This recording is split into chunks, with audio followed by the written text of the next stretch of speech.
Hello, everybody. Welcome. It's Drama Free Friday again. Got a big glare going on here. Hang on a minute. Move this. Let me know if everything sounds okay. I forgot to hit record. Welcome, everybody. It's Drama Free Friday. I need Drama Free Friday today myself. I hope you all do too. How's everybody doing? Sound okay? I had you guys worried. Why did I have you guys worried? It's 1:03 here. Which means 2:03 Eastern, right? Why did I have you guys worried? Tell me. Hi, Deborah. Hi, Rebecca. I can't remember how to say her name. Ina? Hi, Miriam. Miriam, right? Hey, Debbie. And Sherry. Hi, Renata. Everything's A-okay. All right, good. Thank you for telling me that. On my end, it looks like it's okay. Other than I look like I'm severely sunburned. When it goes out, when the in my setup, it doesn't look I don't look sunburned. But when it goes out over the airwaves, we're gonna have to have the technical advisor check on it. Anyway, we'll just put up with it, right? Let's just say I'm not having a hot flash. I'm not severely sunburned. I'm not running a fever. I am in good shape. Hi, Petka. Hi, Betty. More like Ina. Ina? Ina. I do try to get people's names correct if somebody corrects me. It really helps.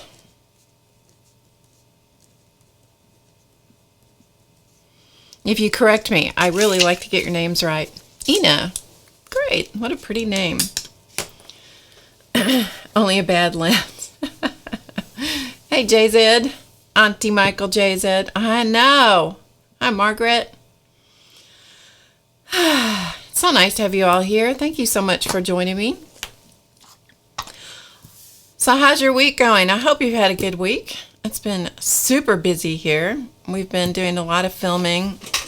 I don't know if you can see behind me, the back part of my, what's behind me here has changed a little bit. It's kind of blocking some of my supplies, but we were doing some filming for a course I have that's coming up shortly. Hi, Vicky. Hi, Josie. No. Josie. No, that's Meg. Sorry. No. Hi, Shauna. Yeah, high stress. High stress. I understand. I do. Hi, Galena.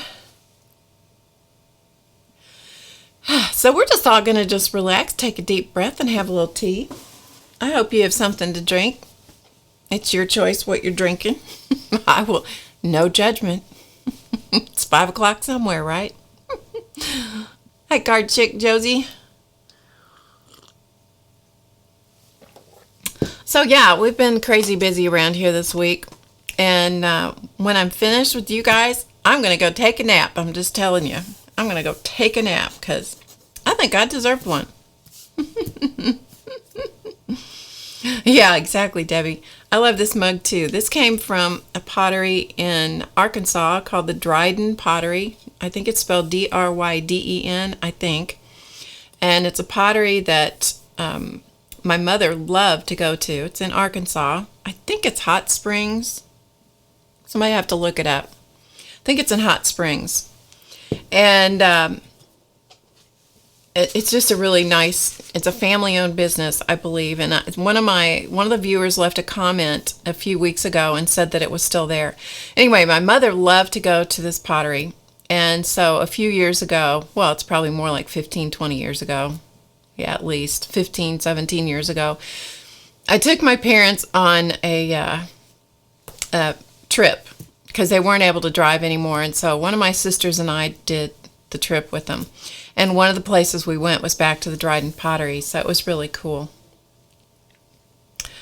Shauna wants to know, what treats do the sponsors like? They really are not treat oriented at all, except Chance loves bubble wrap.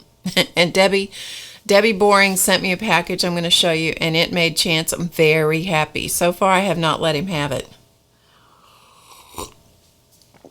Hi, Janet. So some people are having Coke, some people are having green tea. I'm having chai, and yeah. So it's been a good week, but it's just really been busy. So while I'm drinking illegal fluids in my area here, it is all about Chance. It's always all about Chance. Remind me to move the illegal fluids off the table.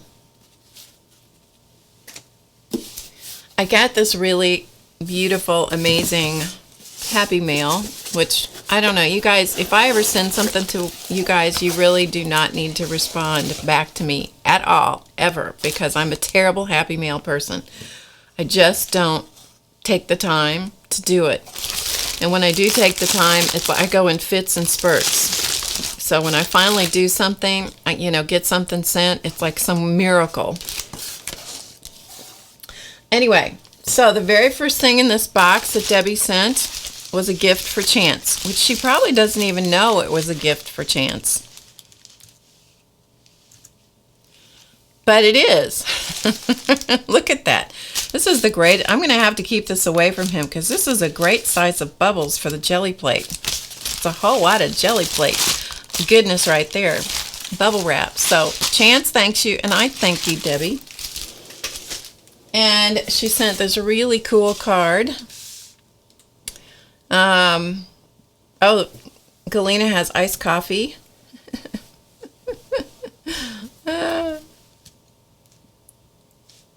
Okay, sorry, I'm just reading the chat for a second. Well, anytime I look like I've lost my mind, it's because I'm reading the chat. This is recorded live with an audience, so those of you watching the recording, you understand.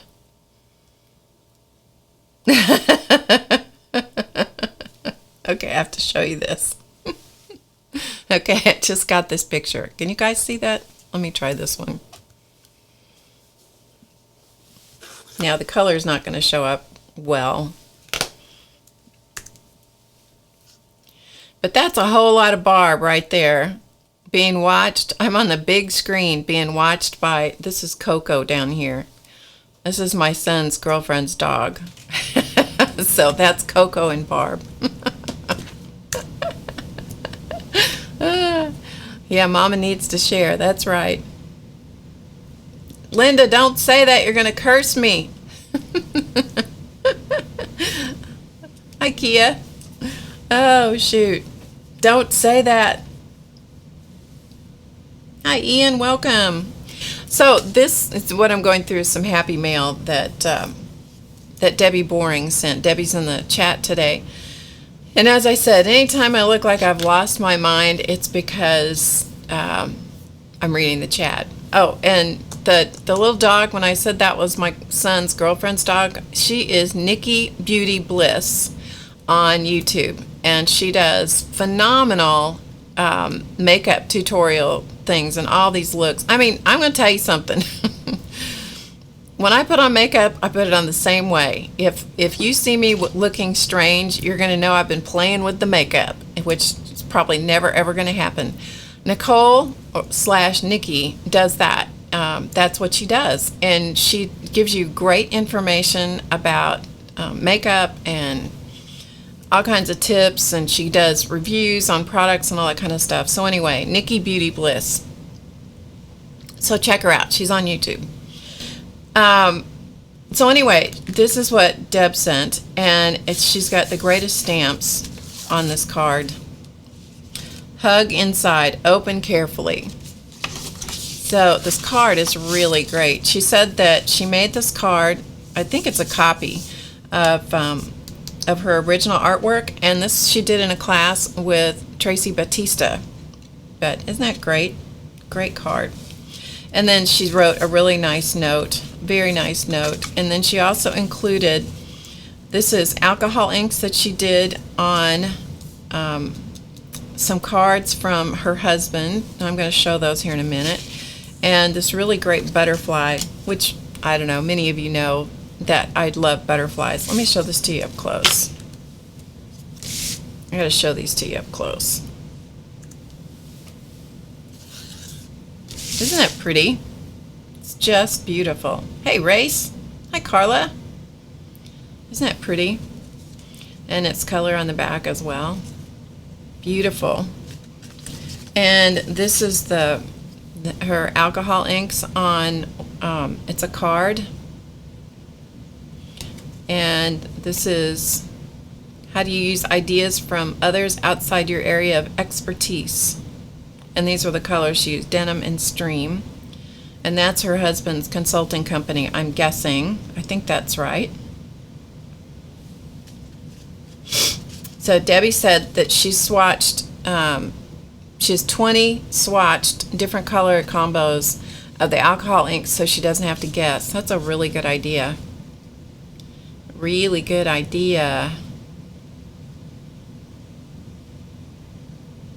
There's Nikki Beauty Bliss. Yeah, so she's right there in the chat. So it's NIKKIBEAUTYBLISS, Nikki Beauty Bliss. So that's the channel I was talking about. So I'm going to give you a real close-up of this card that Debbie did because it's really cool. So this she said she did in a class with Tracy Batista. If you have any questions, just address them to Debbie Boring in the chat because she is there and she can answer them. Isn't that cool? Oh, it's an old company? Okay. Well, it's really cool, Deb. Yeah. Okay, so that was the card. So I'm going to put that in here. I'm not going to read you the message because, yeah, you know how that goes.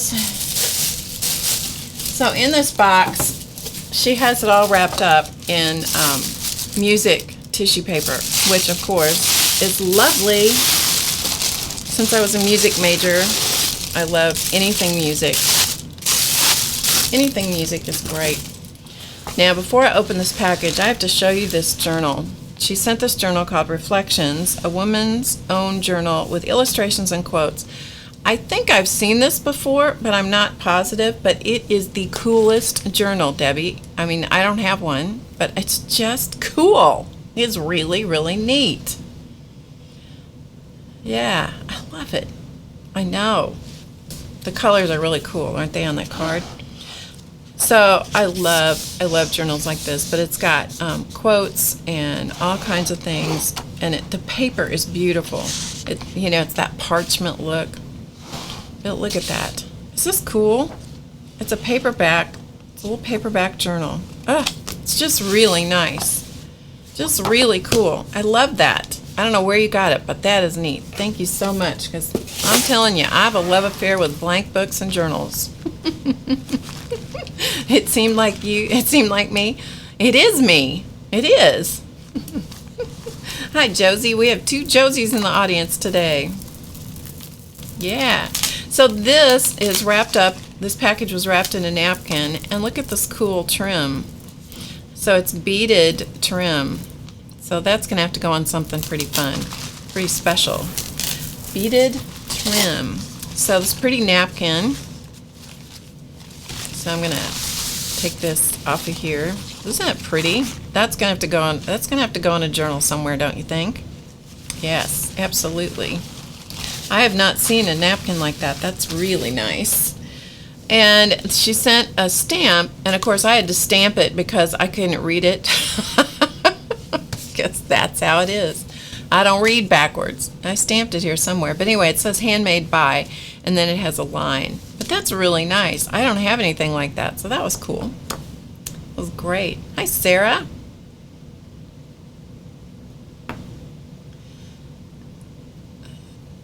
So I'm just okay.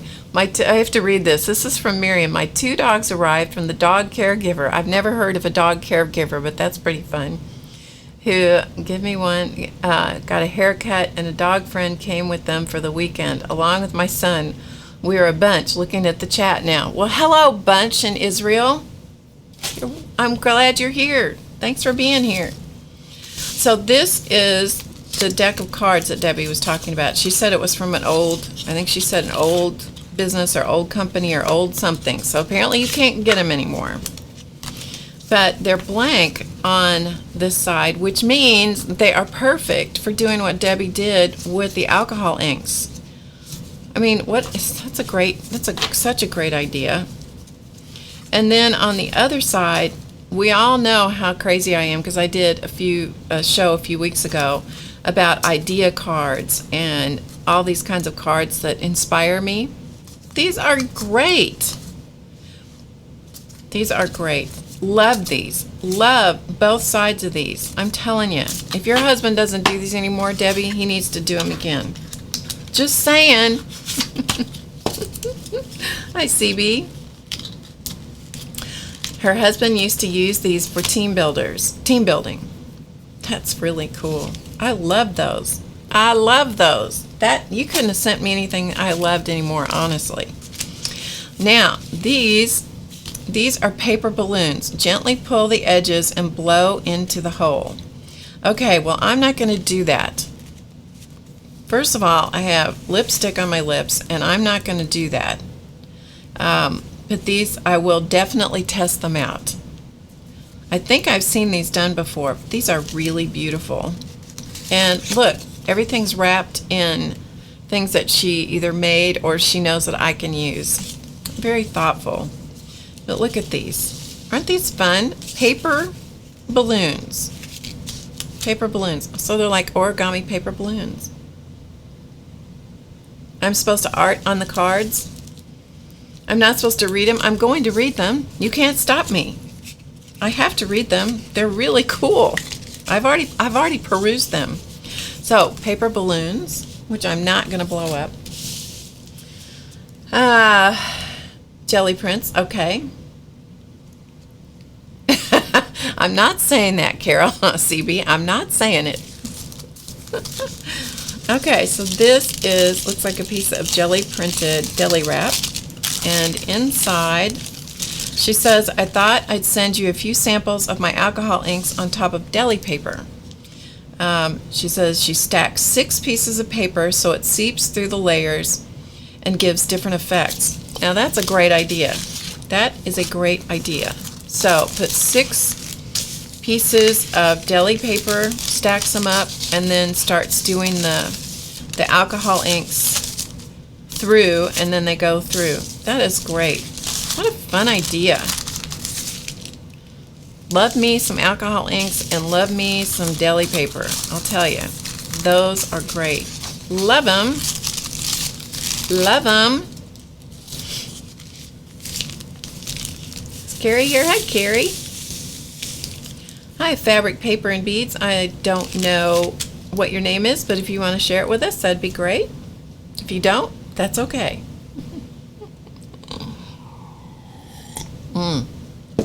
Race is here. I better get the illegal fluids off the table, huh?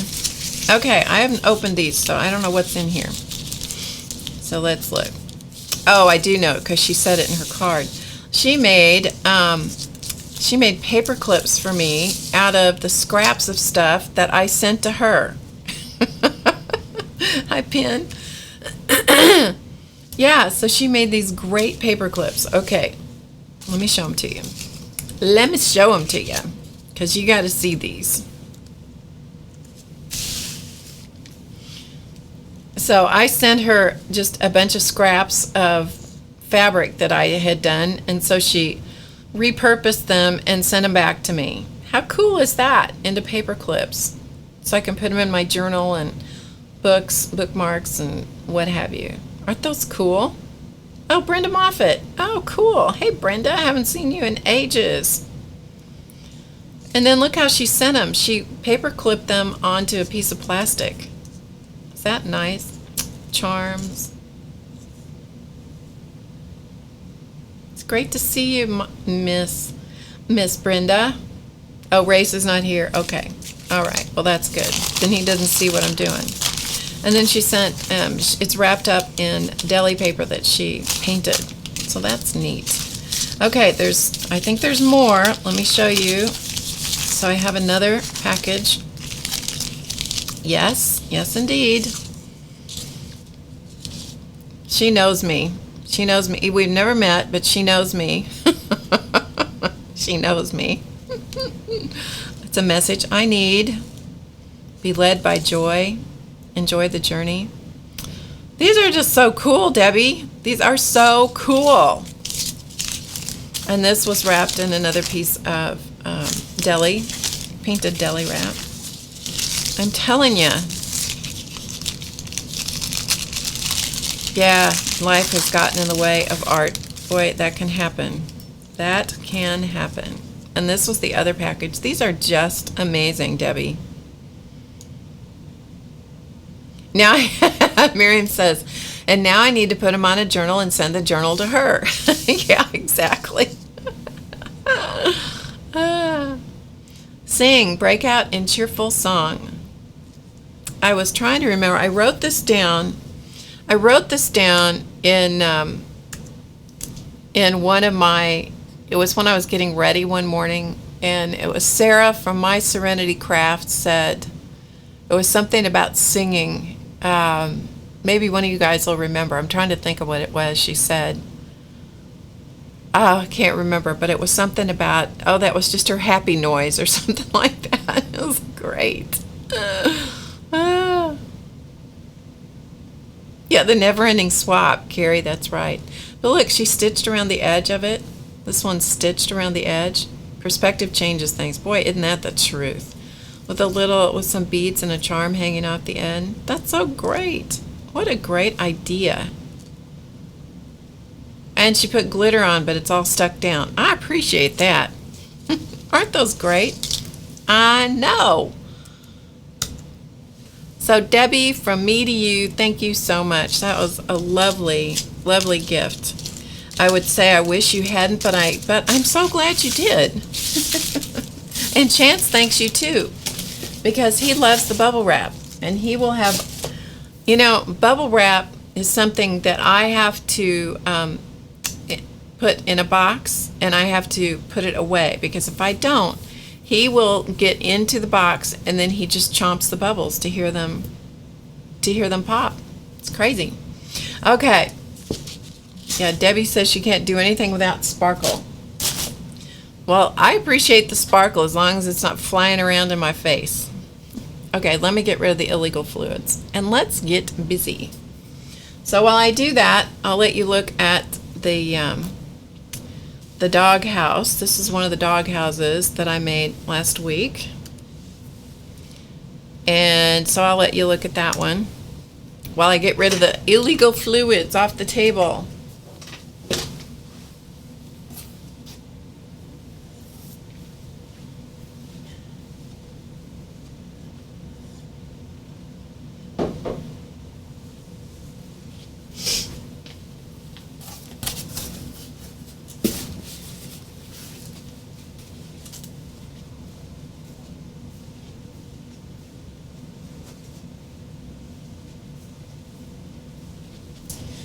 Okay.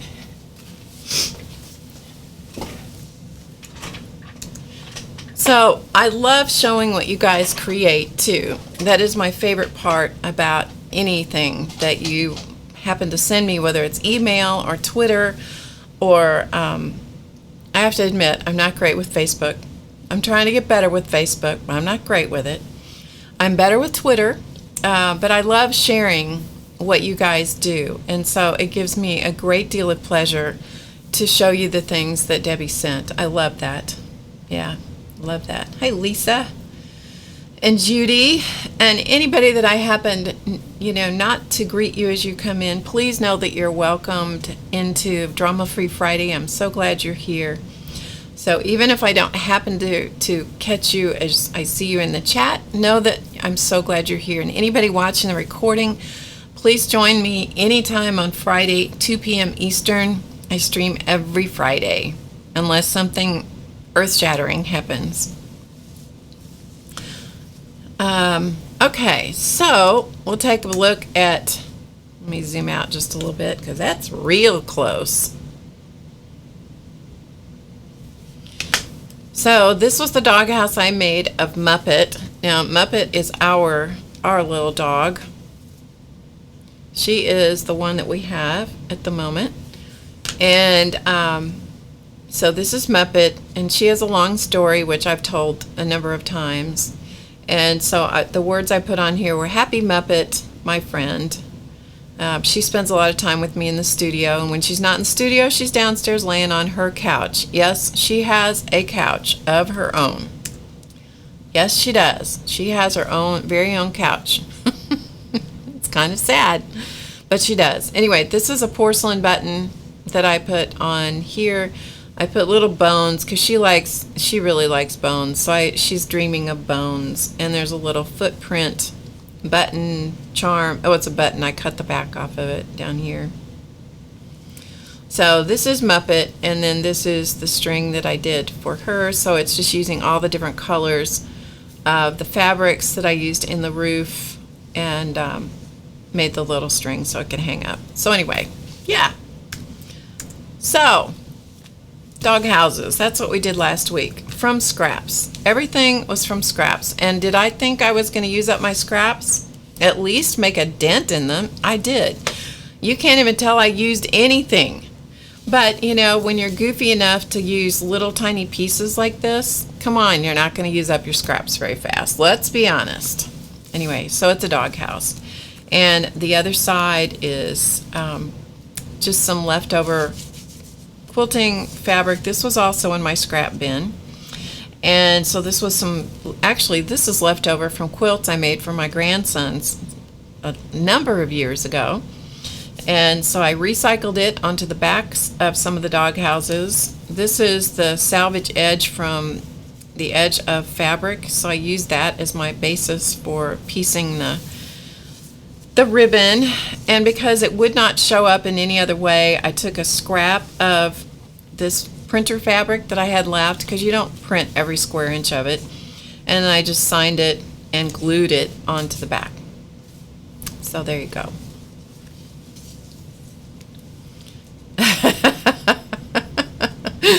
Miriam says hers have her couch. Yeah, well, Muppet has a couch. She does. She has a couch. Okay, so that's what we did last week. So we'll put that to the side. So here's what we're going to do this week. We're going to play around with, you'll find links below the video to all the stuff, or at least most of the stuff that I'm using today. And so just, you know, if there's something you're curious about, you can just look under the video. You'll see the links. Hopefully they're accurate. I do try hard to make sure they're accurate, but you know, I could mess up. Anyway, so we're going to use the some watercolor things. This is watercolor postcards. I also have some distress watercolor cardstock, and I also have some Ken Oliver Kraft and water media cards. These are really nice. All this stuff is nice, but these are really nice. And I bought these. I was able to get them locally, and I was able to get them from Soul Sentiments, which is a little store. I keep saying little store, and that's not true. It's a nice store that's not too far from me, and it's a place where I teach in person from time to time. And so that's where I got these. And she actually got them from Ken. She went to a class that he was teaching. I've forgotten where this was now. It was out east someplace. She went to a class where he was teaching, and she bought these from him. And she said that he told them that his mother stitches these. So I'm going to show them to you. Because shout out to his mom, let me tell you. Hold on. Okay, why is this not... hang on just a second. There we go. So shout out to Ken Oliver's mom, because you see the stitching on there? See that? Whoops, it doesn't like white. Never mind, we'll go back over here. This camera doesn't mind it. Anyway, this is all stitched. You know, cameras are not exactly fond of focusing on anything that's blank and white. Anyway, he told, when he got these back from his mother, the story is that she said a prayer over every one of them that she stitched. Isn't that sweet? I'm telling you. So anyway, that just warmed my heart. Okay, so in this package of these, you get 6 5x7 cards. Now, the watercolor part is not 5x7. It's smaller than that.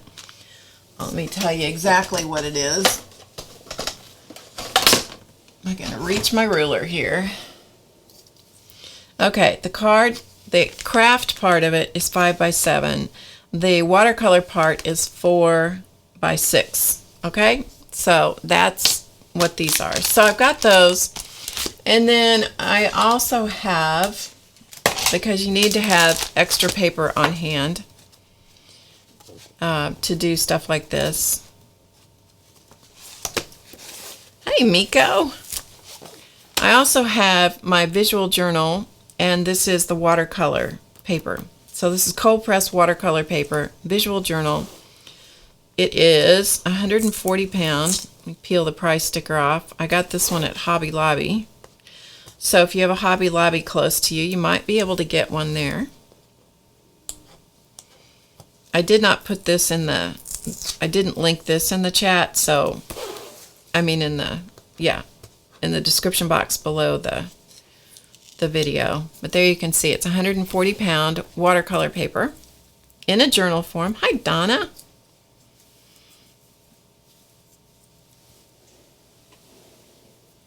And this is the small one. So this is a 5.5 inches by 8 inches. Okay.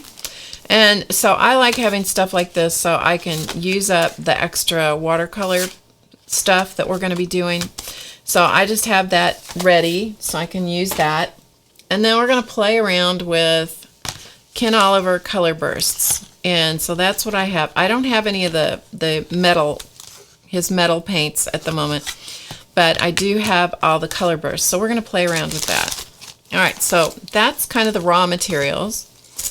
And one of the other things that he has, and I was not able to locate a link for this, that I could give you guys a link for it, but I'm sure I'm sure you can find it on his website or whatever.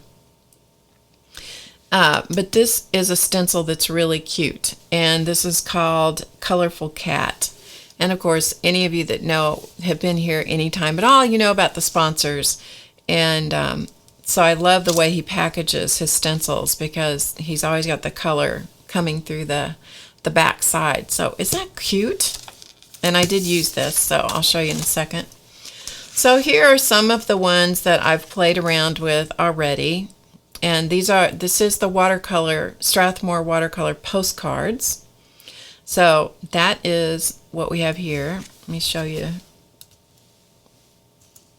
This color is a little bit more accurate.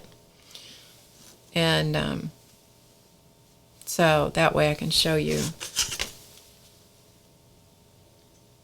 There we go. So you can see it nice and close. So this is done with a color burst. And then what I went back, after I had done the color burst and it sat and was fully dried, then I went back and just found what I saw in the watercolor. So that's how that's done. Okay. All right. So let me show you another one. This is done the same way, just different colors. So this is also the postcards, Strathmore watercolor postcard. And so I put the color burst down, let them get some of the excess water kind of dried out a little bit, and then I threw some salt on it and let the salt do its thing. So it looked kind of like this before I started playing with it. So it looked kind of like that. See, with all those little starburst things. And so then I went back and I just turned them into flowers. And so I thought they turned out pretty well. Yeah. So that I did with that. And then on one of the cards, the Ken Oliver cards, I played around with the stencil, the kitty stencil. And so I used the kitty stencil, and I'm going to add a little bit more up here in the ears, you know, the part that's on the Kraft. And so I'm not finished with this one, but I think it's a really fun look. So, yeah, nice cards. So you can open them, you know, from the horizontal way or the landscape or portrait mode. Yeah. You like the squiggly outline on this one? Yeah, I like the squiggly outline on that one too. Turned out cool.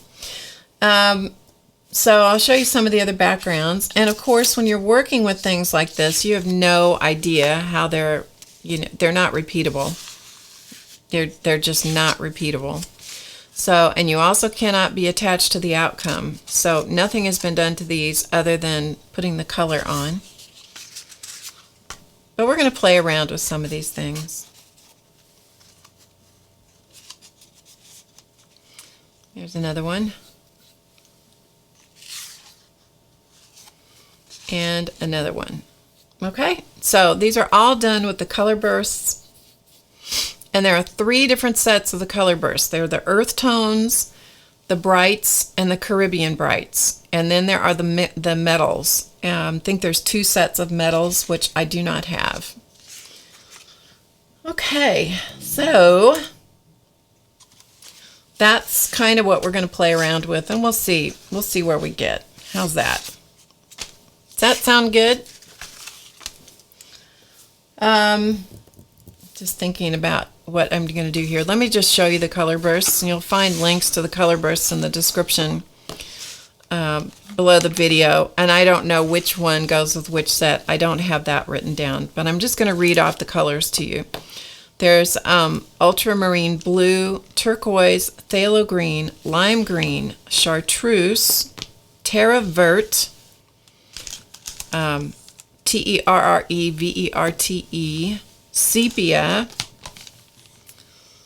indigo, yellow ochre. Now, he may have more colors than this by now, but these are the ones that, you know, when I bought him, that's what he had available. Lemon yellow, violet, burnt orange, tangerine, orange, fuchsia, merlot, alizarin crimson, and orchid. Okay, so those are the ones. There are 18 colors. And, okay, what was the question, Meg? Are those flowers, stamps, or stencils? No, they were these. I'm assuming you're talking about these. These were just, I drew them. They're hand-drawn. So, neither one. And same thing on this. Okay? So they're just hand-drawn. Finding whatever I saw in the watercolor, and that's what I did. Hi, Jean. Welcome. Okay, so I need to kind of rearrange my stuff here a little bit. And we will see what happens. Shall we see what happens? So we're going to play with the color bursts a little bit, and then I do have some of these that are dry so we can play with the inks and pens and so forth. So let me rearrange just a second here. And I am going to, oh, and let me show you on the Strathmore, on the postcards, they do have the postcard stuff on the back already. I had to laugh at this one. This one, as you can see, the big purple swoosh on the back. Today I was showing him to my husband, and he says, well, those are pretty cool. And then he turns it over and he said, do they come like that? Like, no, dear, they don't come like that. I did that with my very own cruddy, dirty hands. Okay, so I'm going to use the Ken Oliver Best Ever. It's called the Best Ever Craft Mat, I think is the name of it. And I'm going to use it, and if I didn't have a craft mat on my surface already, it would stick down to the Formica. But I do have another craft mat down here, so it may slip around a little bit. But the stuff on it is not going to slip around. So if you put something on this, it doesn't go anywhere. It's a sticky surface. So if you do not like a sticky craft mat, if you like a really slick craft mat, you're not going to like this one. I think there is a definite place for this one as well as something like the Ranger craft mat, both. So anyway, but if you put things on here, you know, if you put a pin on it, it's not going to roll away from you. So I do kind of like that aspect of them. All right, now what I'm going to do is I have some paint rags, just old paint rags, and I'm going to put these around my area because I'm going to tell you something about color burst. The pigment powders go everywhere. Okay, so we're going to just kind of put these around here.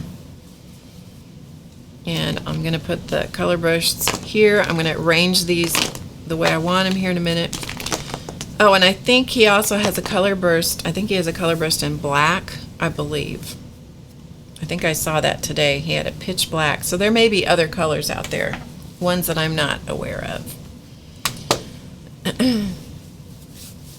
And Ian says, put it in the water brush and use it as a pen. I'm assuming you're talking about the color burst, right? You can put it in the water brush. You can also put them in little spray, like the mini misters. You can put them in those, and you can use the mini misters as well. Make your own sprays and put some of the Ranger Perfect Pearls in them. You can make your own glitter sprays and all that kind of stuff. Or not glitter. Yeah, you know what I'm talking about. Okay. So what I'm going to do is I'm going to arrange these, and I do this just because I find it easier to work with. So I arrange them in color families. So I just make myself a little semicircle up here, and I start with the reds, and then I go to the oranges. Okay, so this is kind of, I admit this is a little bit, put him here where you can kind of see him peeking into the shot. So I'm going to do them in rainbow order, red, orange, yellow. Then I'm going to go to the greens. If Race thinks that having tea on the table is messy, he ought to be here for this. So then I'm going to do the greens and then the blues.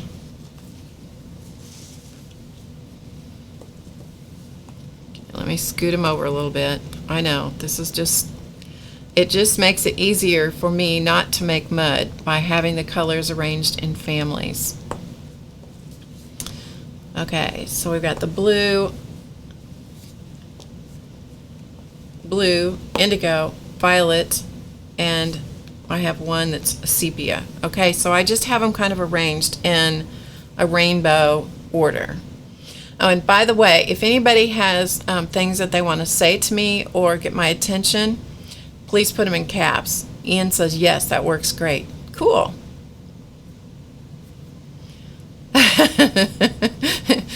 Miko thinks I want her to buy more. Of course. Of course. You can never have too many supplies. Right? Enabler alert. That's right. So in case you want to find out about these, find out more, you can click the links below the video and it'll take you over there and you can find out some more stuff about them. Okay, have a little drink. Now, I'm going to tell you this stuff gets all over your hands. You can't be concerned about the outcome. You just got to kind of go for it. Just got to go for it. So let's get some of the watercolor postcards. They come in a little pad. They're glued on one side, one long side. So I'm just gonna pull out the rest of what we have here. And these are put out by Strathmore.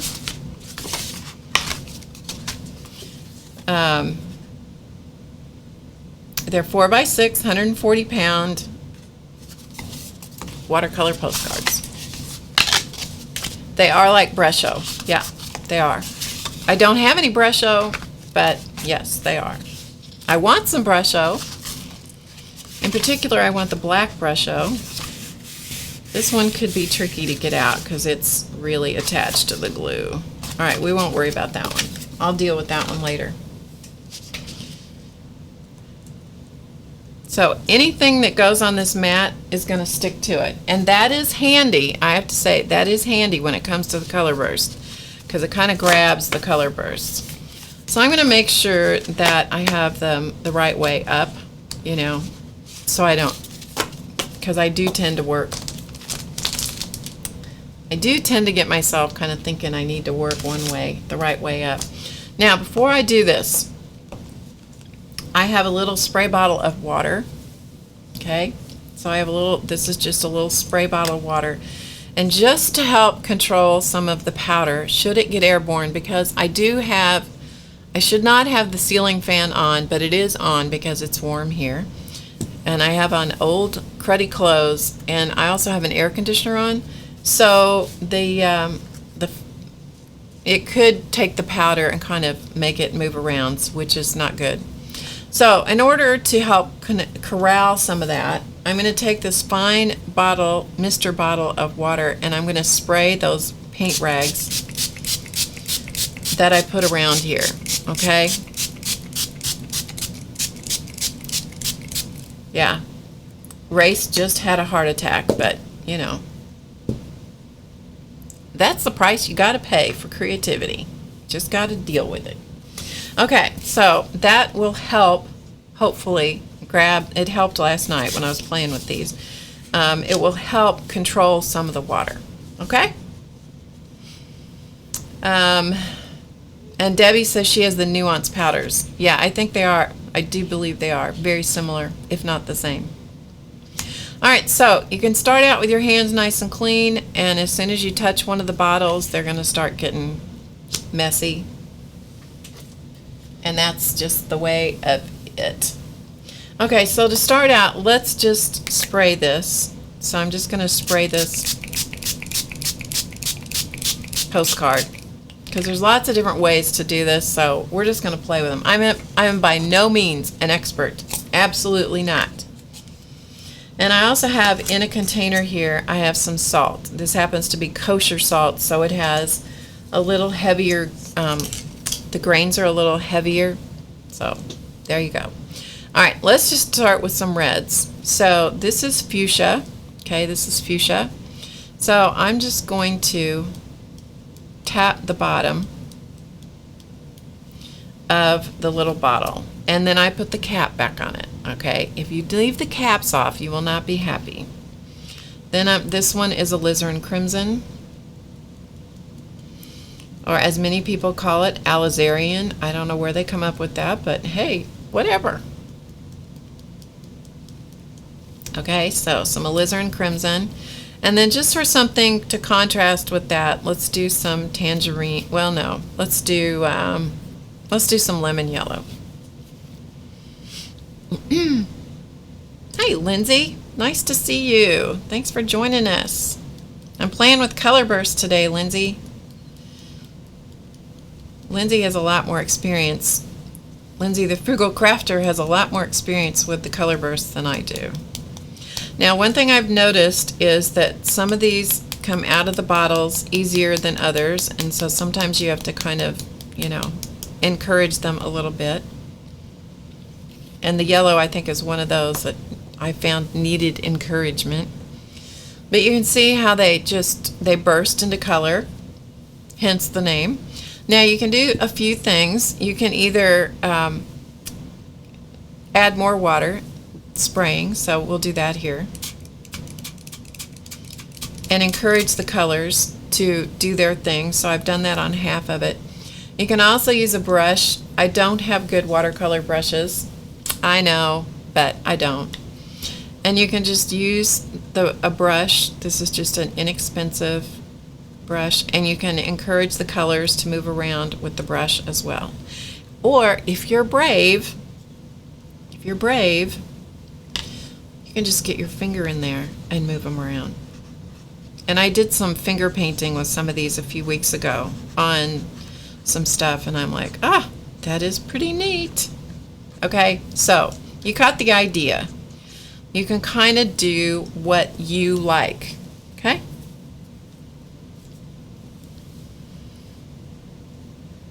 All right. Just checking the chat for a minute. Hey, Jan.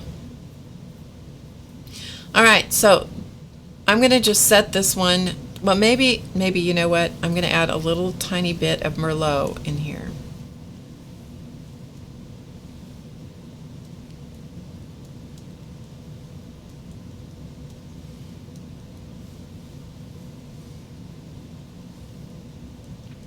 Just so I have some nice dark color in there. And then one of the other things that I liked to do is I just put a bunch of water in my hand and then splat the card. Okay? It's just all about playing, really. You just play and see what happens, and then just watch it, watch the magic.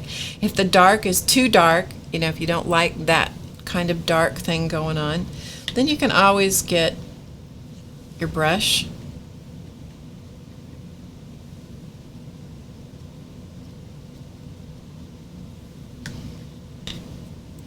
and just blend it. You know, encourage it a little bit. Encourage the powders to move around a little bit.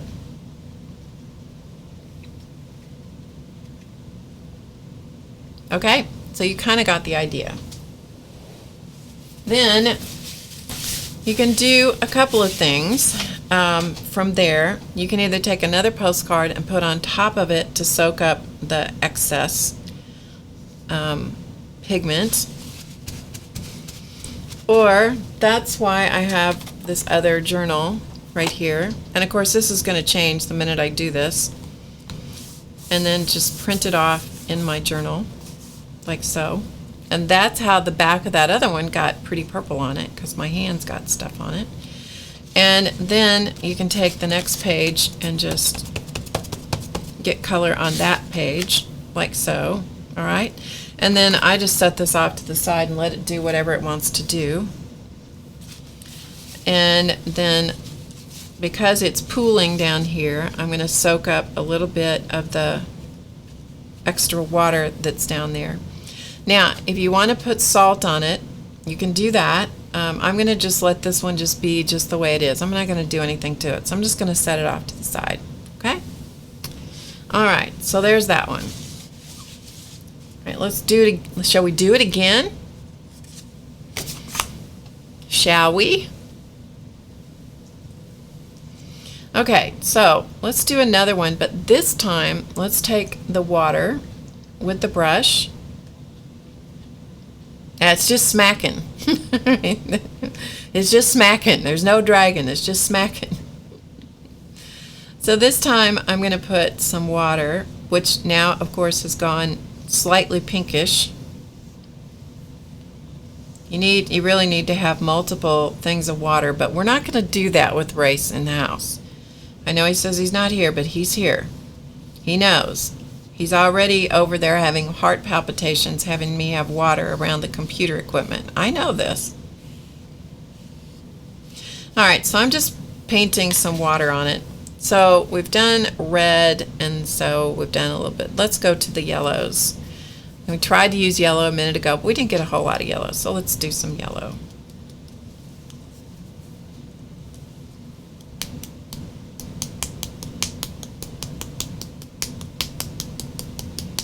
Okay, so we got some yellow going on. And then how about some yellow ochre? Let's do it. I know. Hi, Ruth. She said she's tried this with Kool-Aid, but she wasn't impressed with Kool-Aid. Well, Ruth, you got to get you some color burst. I'm just saying.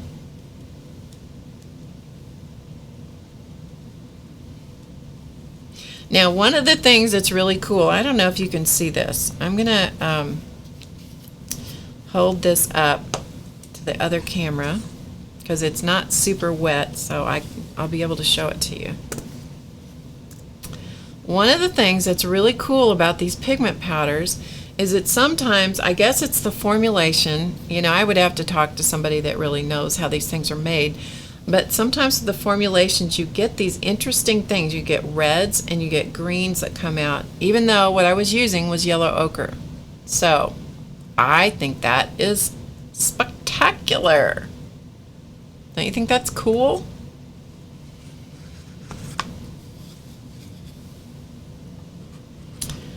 Okay, and so we've got that going on. Let's put some chartreuse in with it, just 'cause.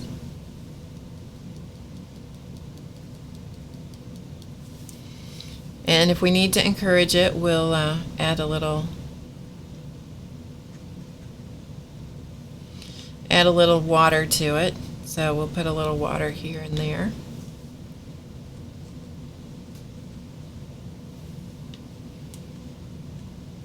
Okay, so I've added a little bit more water, so let's sprinkle in some of the chartreuse.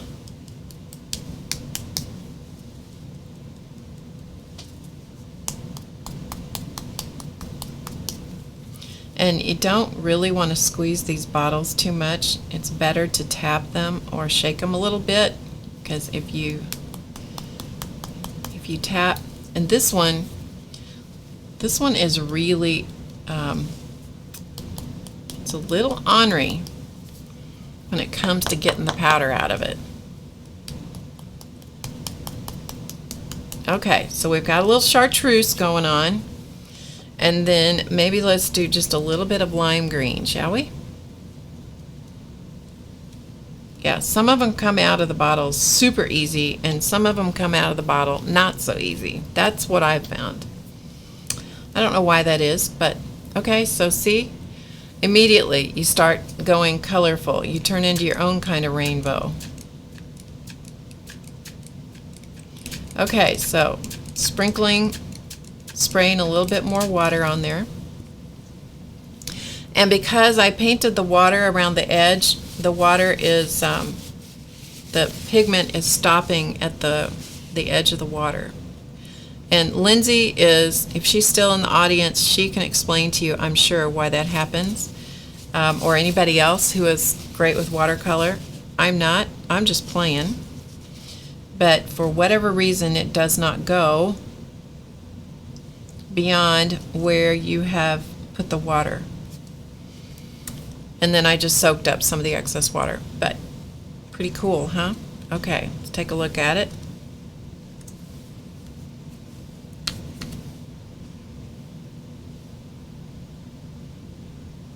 And then the more you turn it, you know, it will follow the water, so you can get it to blend. Now it's coming down here because there was just way too much water. Let me dab some of that up. I mean, there's a limit to what you can expect it to do, right?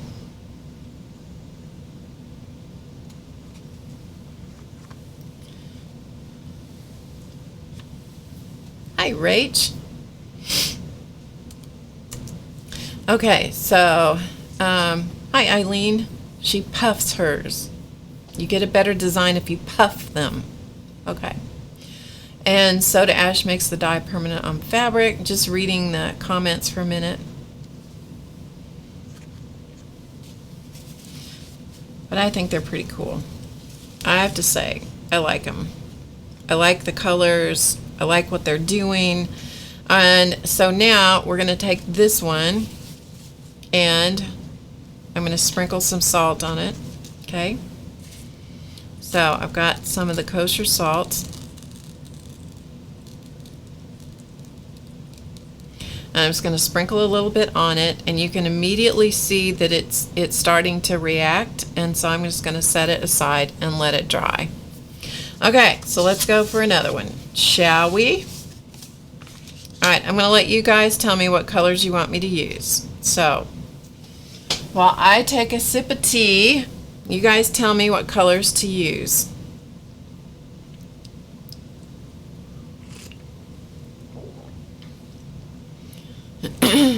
And thanks everybody for joining me. So, what's the first color you want me to use?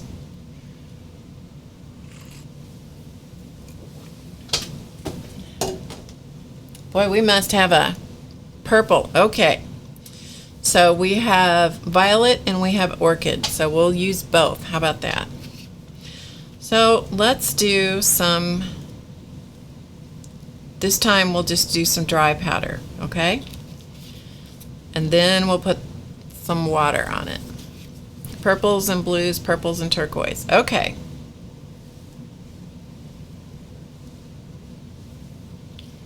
It takes very little. It takes less than I put on there, for sure. Okay, purple, and we have some turquoise. Put a little bit. I mean, it's real dinky, the amount of pigment you need to put down here. Real dinky. Mauve. I don't have mauve. Don't have mauve. I got purple. And I don't have puce either, so there you go. All right, so we have violet, orchid, turquoise, and a little bit of ultramarine blue. Okay, are you ready? Let's splat it first. Let's just splat it and see what happens first of all. So I'm just going to put the water in my hand.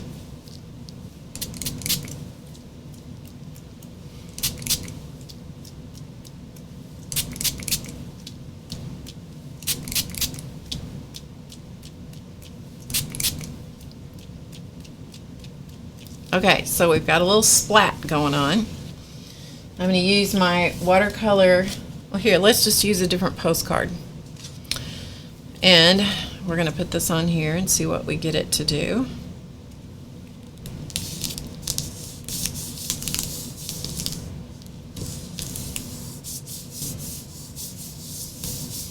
And you got to be okay with getting stuff slopped on the back, because that's going to happen. I don't know how you can keep your fingers from not doing that.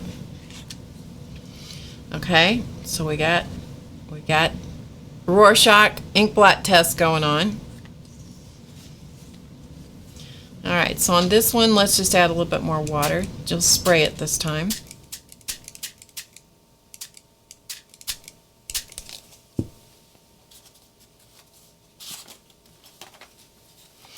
And let's print it in the journal this time, just because why not?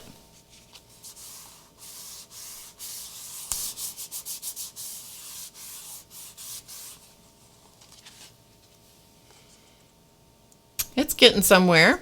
It's getting somewhere. I'm going to add a little bit more water in the middle here just to move some of this around.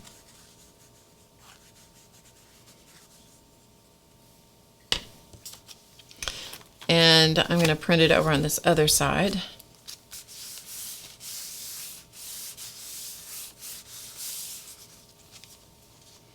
So that's pretty good. All right, so we're going to set that one off and just let it kind of do its thing. And turn the page. And this one, maybe we'll just finger paint this one, huh?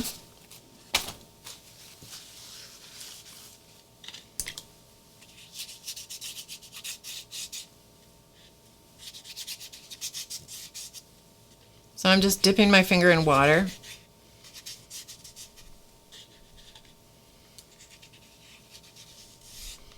I'm going to go all the way to the edges just 'cause.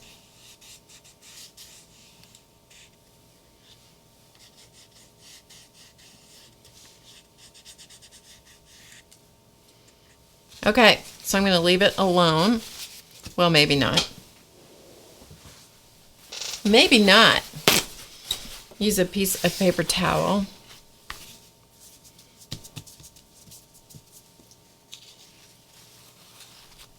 And so I got the texture from the paper towel as well as soaked up a lot of the pigment. So that might not have been the best move. So let's put a little bit more on. Let's put some turquoise on.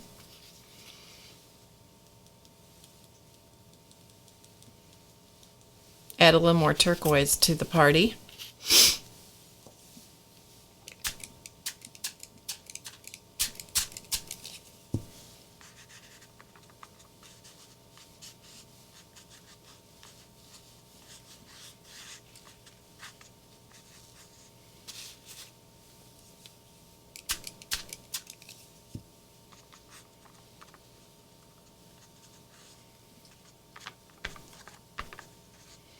Okay, So it looks really dark on camera. It's not quite that dark in real life.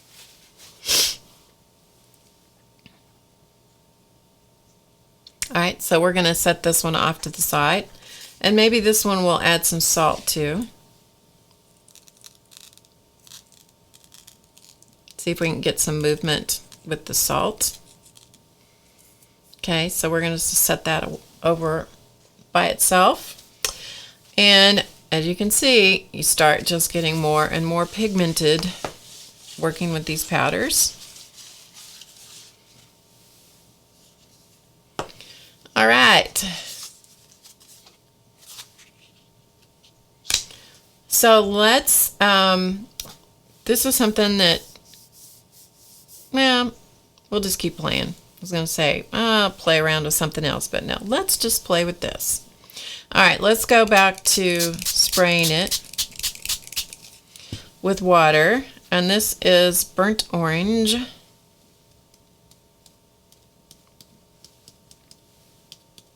I do love the effects of some of these colors, I have to say. Okay, and then let's use a little bit of sepia. Now, let me go back to the burnt orange. Let's see if I can get... Okay, now this is where you get in trouble when you try to make something happen. Let's see if I can get that to burst out a little bit up here.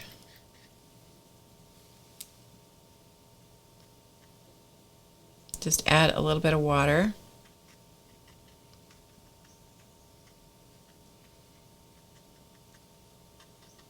Okay, and then I'm going to leave that one alone. I'm going to set that off to the side and leave it exactly the way it is. Okay, let's do another one. This time, let's do some sepia, which is a really cool color. Just dabbing up some of the excess water that was running toward the edges of the card there that you can't see. My apologies, but there you go. That's right. Shauna says happy accidents are created or artsy errors. That's how they're created. That's right. Okay, let's go around with the now my water is quite purple at this point. More orchid color. So let's add some water.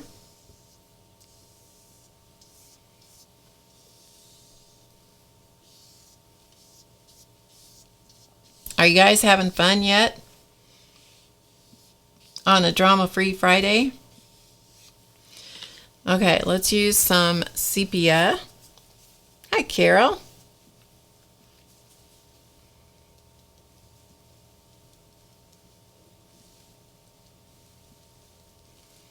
Okay, so this is the sepia, and I have to show you up close the colors in this.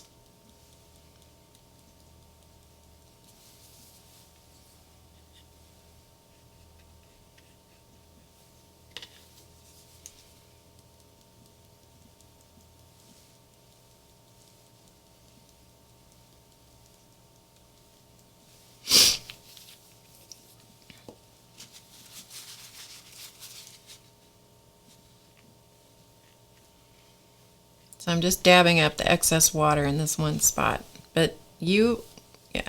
Okay, let me spray a little bit. When you watch these powders truly burst, it is amazing. Okay, so here is this one. This is one color. This is sepia. The only thing I put on there was sepia. Is that not amazing?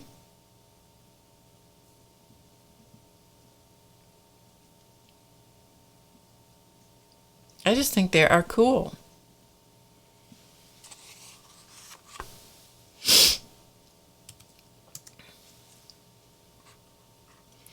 All right. And then I'm going to just soak up the excess water that's coming here. And I'm just going to set that aside. Kind of want, well, You know, this is where you get in trouble. I kind of want this area in here to dissolve a little bit more.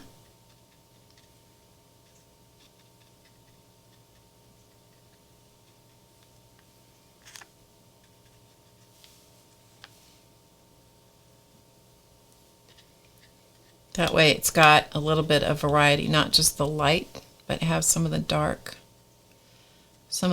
areas showing up a little bit also.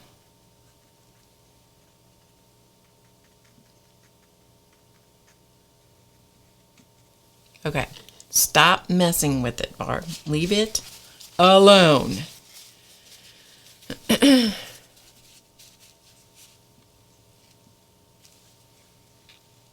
Okay, we're going to set that off to the side. And we have one more. Got one more. What color do you think I should use this time?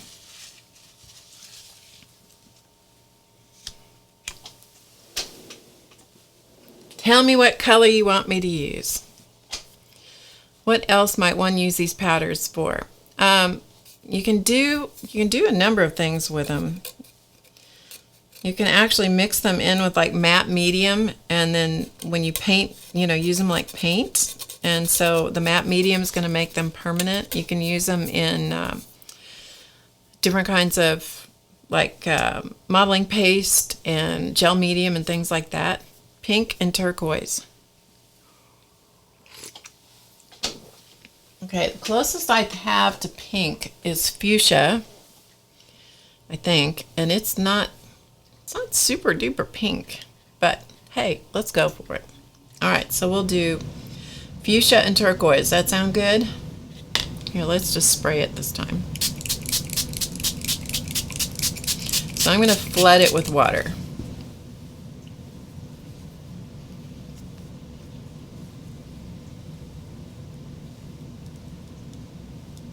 Try to go, see, this is, I don't call that fuchsia myself. That seems really orange. Let's add a little alizarin crimson. Maybe it'll pink it up a little bit, huh?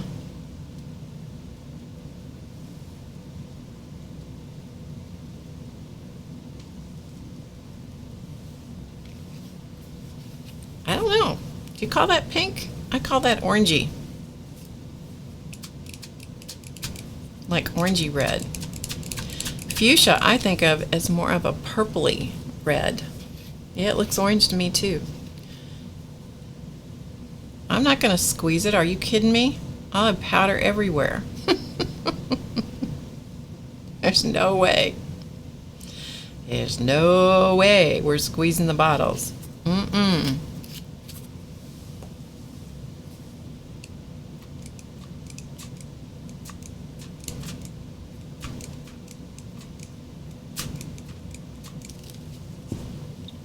Okay, so we got turquoise and quasi pink. All right, so let's print this one off in the watercolor book.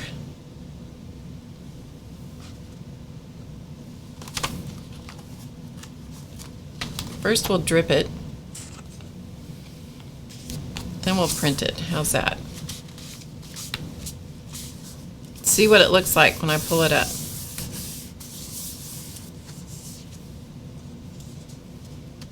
That's not too bad. This one will be a good one for some salt.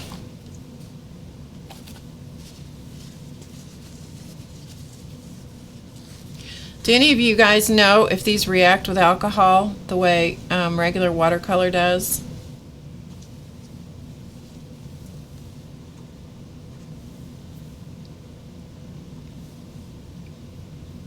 Hi, KS Crafts, Carrie Ann.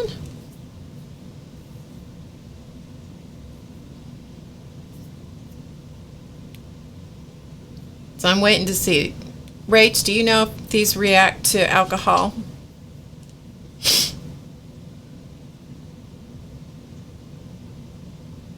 Yeah, turn the postcard over or turn the journal onto the postcard instead. Yeah.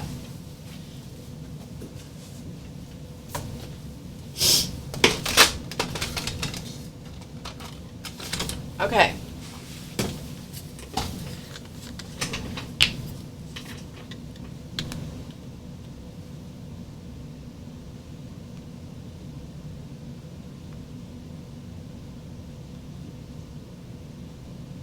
This is alcohol.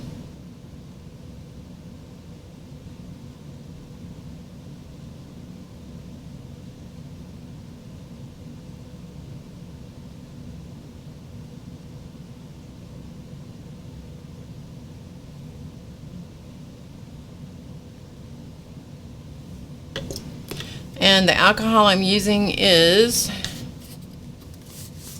99% isopropyl alcohol. I was going to do some stuff with some embossing powders and stuff like that today, but we're not going to do that. We're just, because I've printed up, I've put backgrounds on all of these, so we're going to let those dry and we're going to play around with some other stuff. Okay, so I'm going to put these all back in their little house. I just have a little plastic container.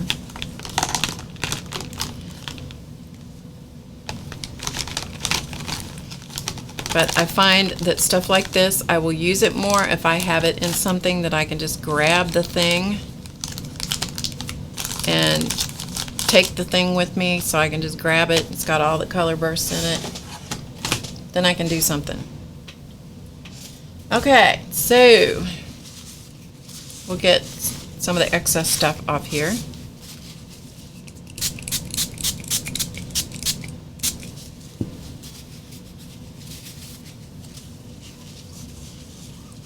Basically, and if you think you've got all the powder up, yeah, not necessarily so.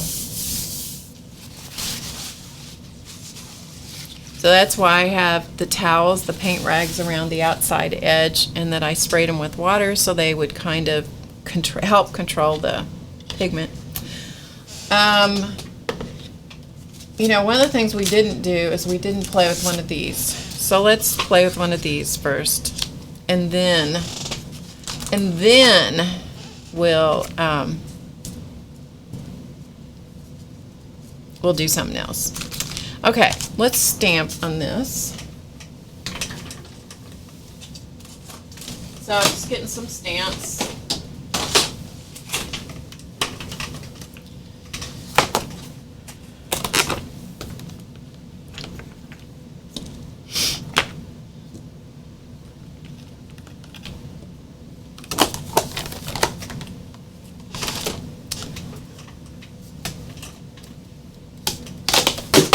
Whoops.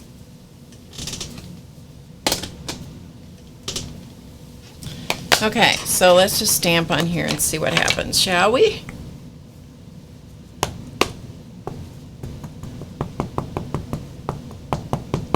Show you my sleeves.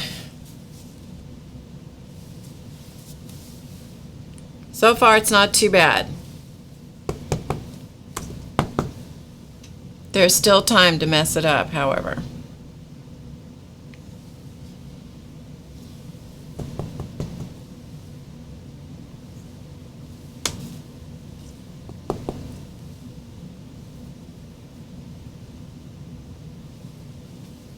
All right.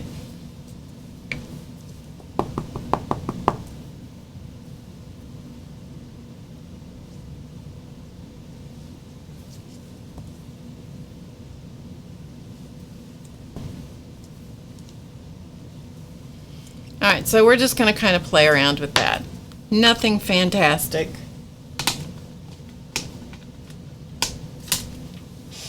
But hey.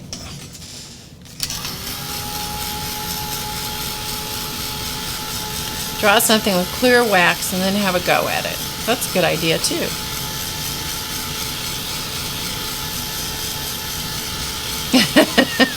Debbie, what are you into? What are you into?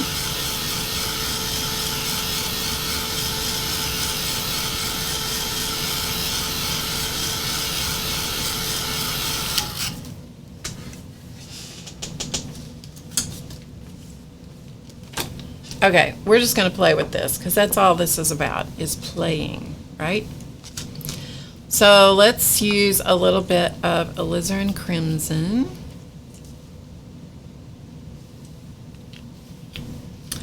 And a little bit of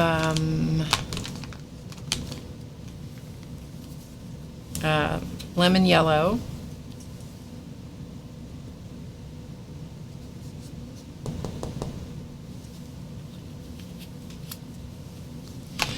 And a little bit of orange.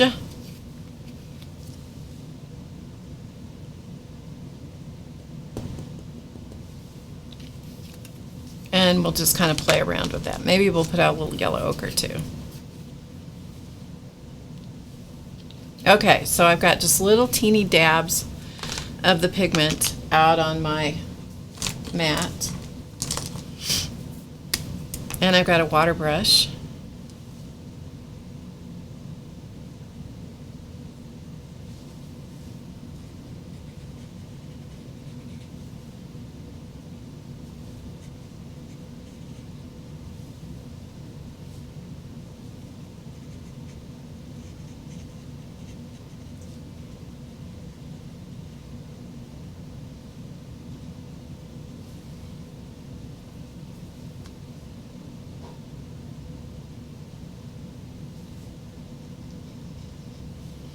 So I'm just painting with them.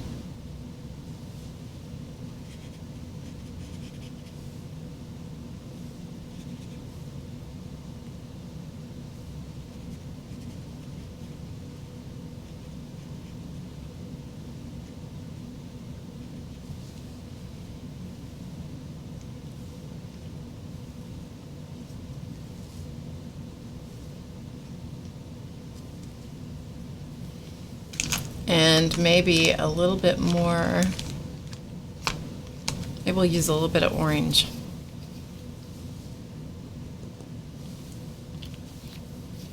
And a little bit more yellow. This is why I leave them out on my mat, so I don't have to dig for them.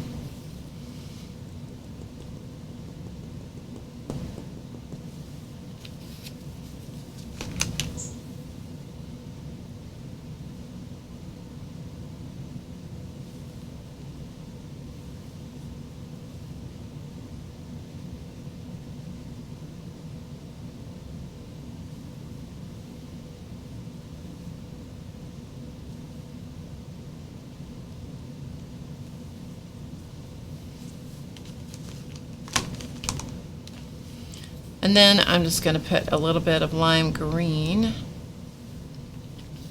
which looks suspiciously brown when I get it out of the bottle. And it does turn to green. It's pretty incredible. So we'll just add a little bit of green here.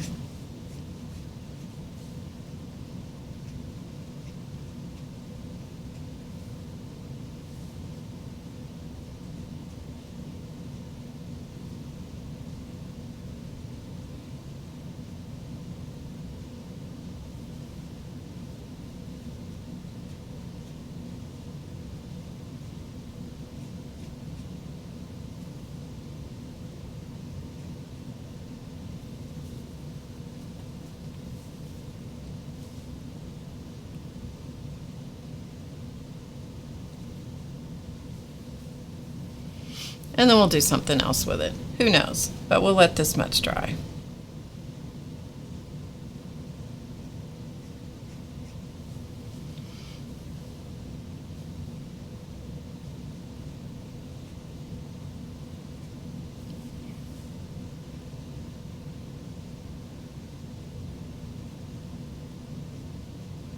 Okay, so we'll just play with it. Set it aside, let it alone. Come back to it, play with it when it's dry.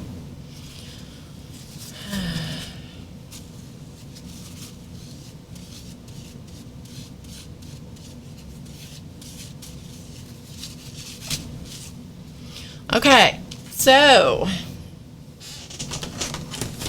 let's go to the ones that are completely dry. So they're under all this other stuff. So here's the ones that we've done so far as they're in the drying stage. This was the first one that we did. Okay. This was the next one we did, which has salt on it, so you can see the colors are dispersing. This is going to be fun. That's going to be a fun one. This was the one that was just sepia, Okay, so that was just the sepia that we used on that. Love that. This one I think was just yellow ochre, I think. I've forgotten now. Here's another one. That's the salt, and look how the salt has really bloomed that. I don't know what the technical term is, but you know, it's cool. And this one is the one that has alcohol dropped on it. So we'll see what that does. Okay, so those are still drying. So let's go back to some of these, and we'll play around with, maybe we'll play with these two, huh?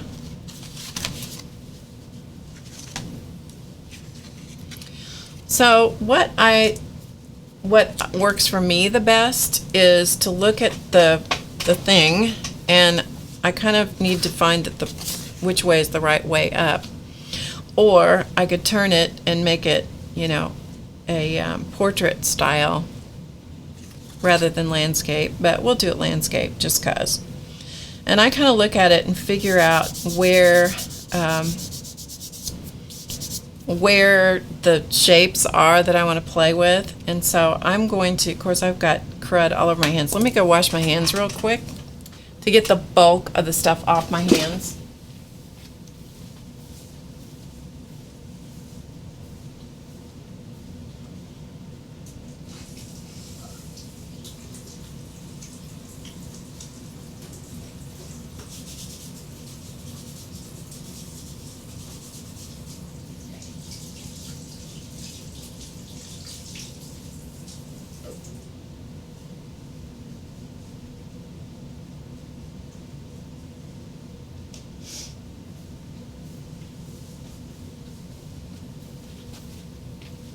Okay, so I at least got the loose stuff off my hands.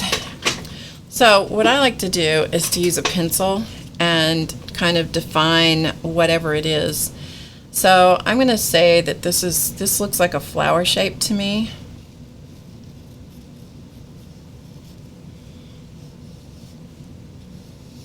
So I'm just going to come in here and I'm going to define the petals. And this is a made-up flower. This is not, we're not even trying to even get semi-real. And the center is in here somewhere. Okay, so I just kind of loosely figure out kind of what's what here. And then maybe there's another one. Sorry, I'm just reading the chat a second. All of a sudden I realize I'm not paying any attention. So over here there might be another little flower shape.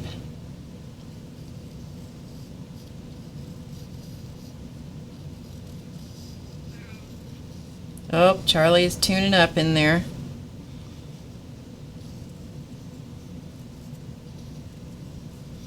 Okay, so there's another little flower.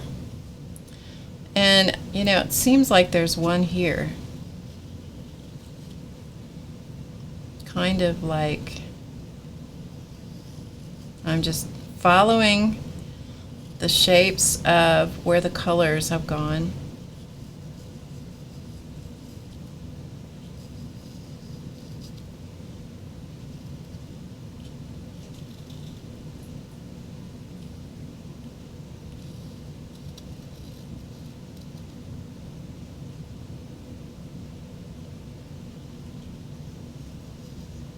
Okay, so I've done that. So I kind of know where I'm headed. So what I'm going to use is, I'm going to use a black Jelly Roll pen. Okay, so, and I usually need to have something, a piece of paper or something to just kind of check my pens and make sure that they're working. So this is just a black Jelly Roll pen. This is the ones that come 2 or 3 in a package. So I've got black Jelly Roll pens, white Jelly Roll pens, and then I have the classic set of Jelly Roll pens. See this up here? That's my ceiling fan. Okay, so let's use this black Jelly Roll pen, and let's find let's find the flower petals. So I'm going to kind of go over my pencil marks. If I don't hit them exactly, it's a-okay.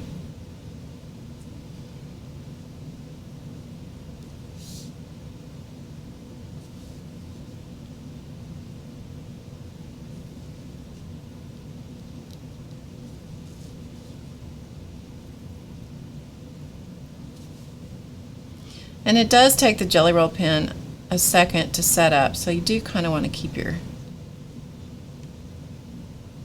hand, don't lay your hand in it. And then the center is somewhere right in here. Okay? So there's another flower right over here.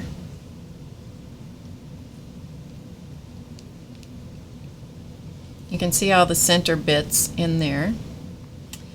And it's got a small petal right there and a bigger petal right about there, and another one I can see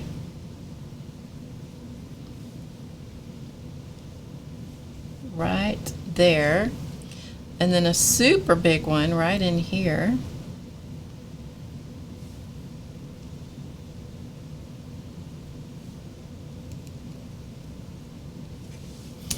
And then there's another couple of petals here. Let's see. Where are they?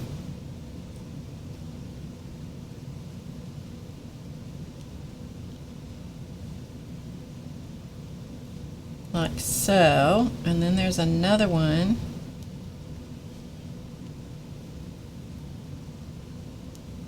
There. And then there was one over here. Do you see the flowers do you see what I see? I hope you see what I see.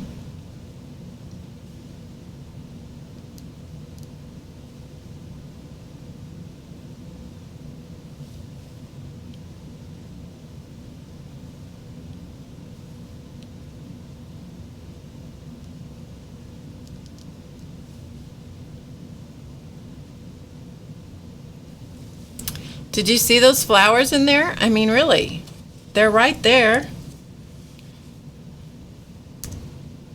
Did you see them? I mean, that was obvious. They were just right there. They were just waiting for somebody to say, come out. Yeah.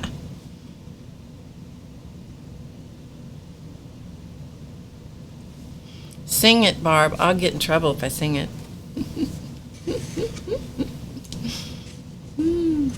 Hi, Claire.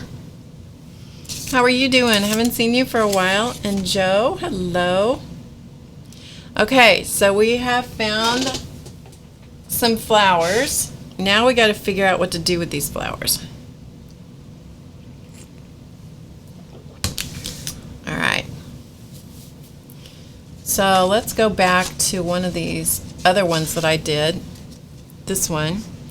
And then I'll show you what I did on this one. So here's this one again so you can see it up close. Okay, so there's one I did. And I did the same thing. I just found the petals that were already there. It's great to see you, Claire. How's all the kitty cats doing? Welcome back, Miriam. Hi, Sharon. Okay, so we're going to go back to this one.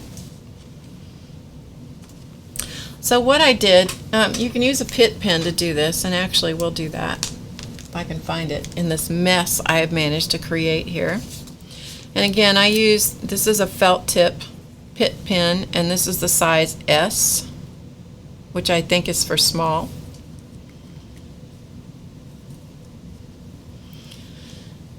Kitties are great. Oh, they are monsters. They'll make an appearance. They'll make an appearance, trust me, because that's how they are. They need to have their camera time.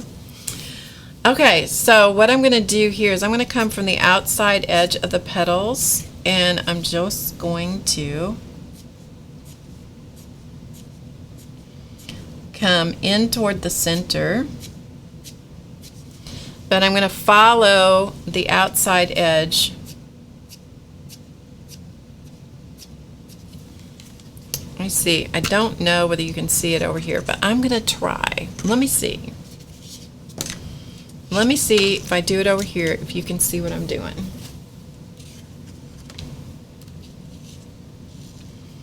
Since I'm done with the pigment, the powders, let me get rid of my sticky mat. Okay, let me see if you can see better what I'm doing over here. Okay, do you see what I'm doing is I'm just adding some lines. I'm pulling from the edge of the petal toward the center, but it's feathery lines. It's like there's an imaginary dot right here in the middle.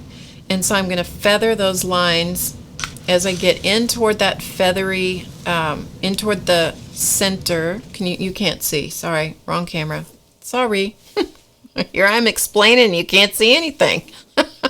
Sorry. Okay, and so what I'm going to do is I'm going to start at the outer edge of the petal with an imaginary dot here in the center. And so the lines are aiming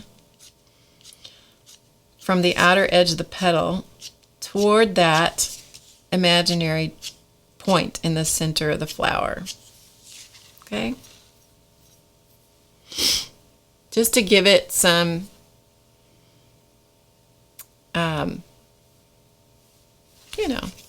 definition, something interesting. So I'm going to do that around each petal. Now over here where this petal, some of it's underneath, I'm just going to do the parts that I can see and then just kind of wing it.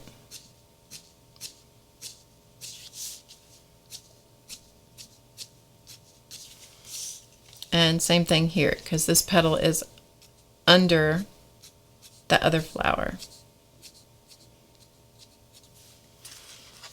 Okay, so kind of got the idea.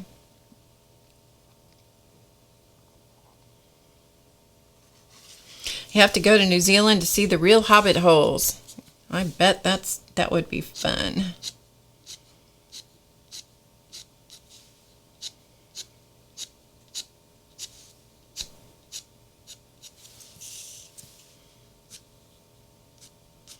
So I'm using just feathery strokes. So the pen is heavier at the edge of the petal, and I'm letting up the pressure as I get toward the center.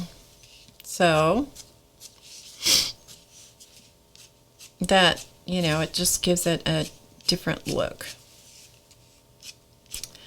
You're just playing. Just get the pens out and play. Okay, so we've got 2. And then we'll go for this one.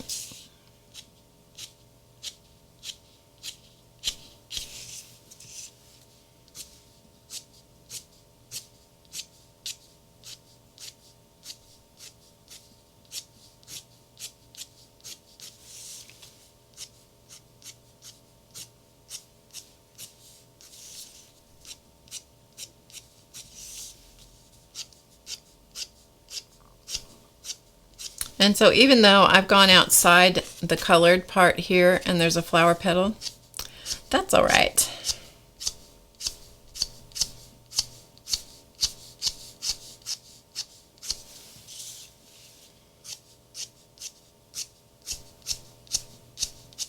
And every so often I'm going to stop and just scribble on a piece of paper just to make sure I'm not picking any pigment up and clogging my Pitt pen, because they're notorious for clogging.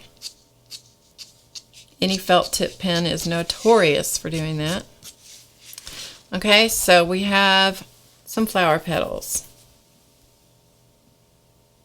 Okay. All right, so now for the center of the flowers, I want those to be really nice and dark. So I'm going to switch to the Jelly Roll pen. Or I may switch to a bigger Pitt pen. We'll see how it goes. And I'm just going to add centers into the flowers. And what I'm doing is going for different sizes of dots, like these are the pollen dots, the pollen bits on the center of the flower. So I want this pretty dark in here. But I don't want to make it solid. I'm not going to color it in solidly. Okay, but more solid in the middle. A little more feathery toward the edges. And then I'm going to let some of those dots just kind of sprinkle up onto the petals. Very sparse as they get, the further they get away from the center, the more sparse they need to get.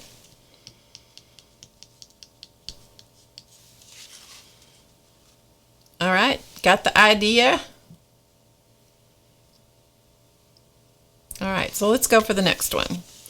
Let's do this one over here. Since I'm right-handed, it's a good idea to keep your hand from laying in what you're doing. So I'm going to just kind of go around those little bits of color in here, almost like they were highlights in the center. So I've just outlined those little bits in the middle.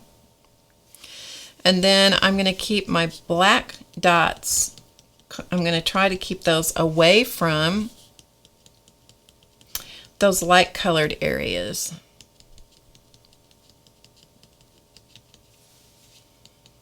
And I'm going to try to stay away from all this up in here because that is, it takes a little bit, as I said, for the jelly roll to get really good and dry.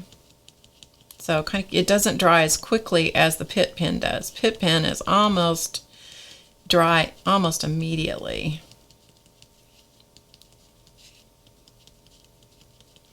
So pretty dark.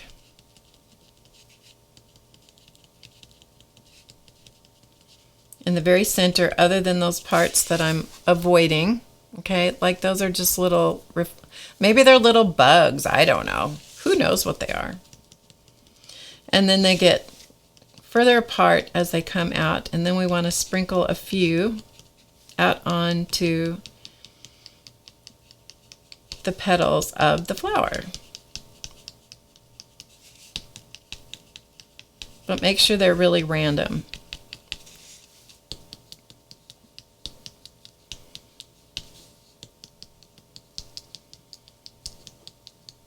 So if you drank several cups of coffee, you ought to be able to do this really well.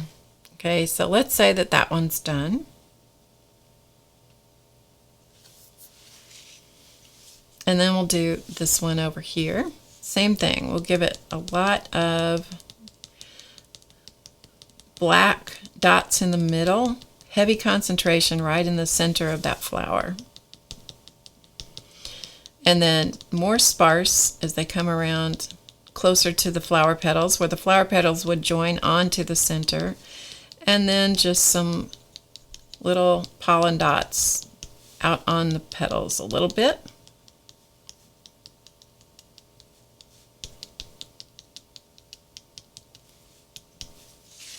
Okay,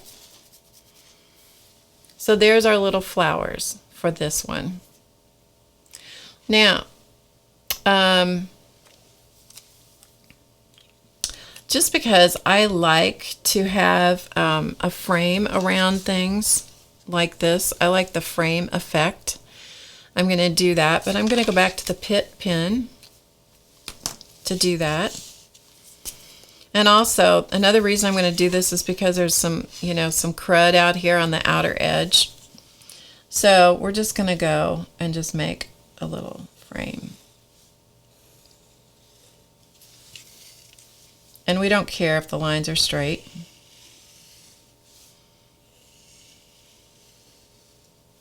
That's not the point. The point is just to kind of stop your eye.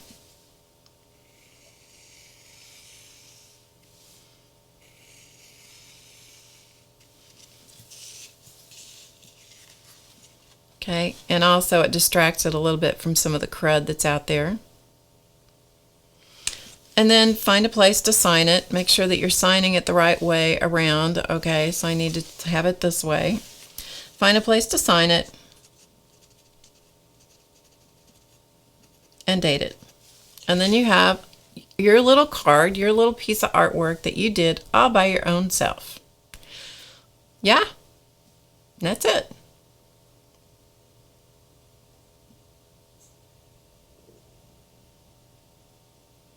Claire says if you wet your fingers, the color will transfer to your finger and you can leave a mark. If you touch it, you can get some really nice ghosting effects. Cool. Blue girl, you can't see? Yeah, so if you let this get, if you let it get rained on, it's gonna have its own effect. It's gonna be altered, shall we say. Hello, RB. Okay, so we have a couple of those. All right, let's do, I don't know if this one's dry enough.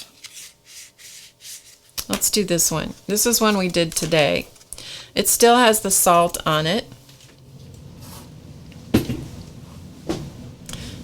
Claire says if you send a postcard in the UK, you have to put an envelope anywhere. Somebody steals it.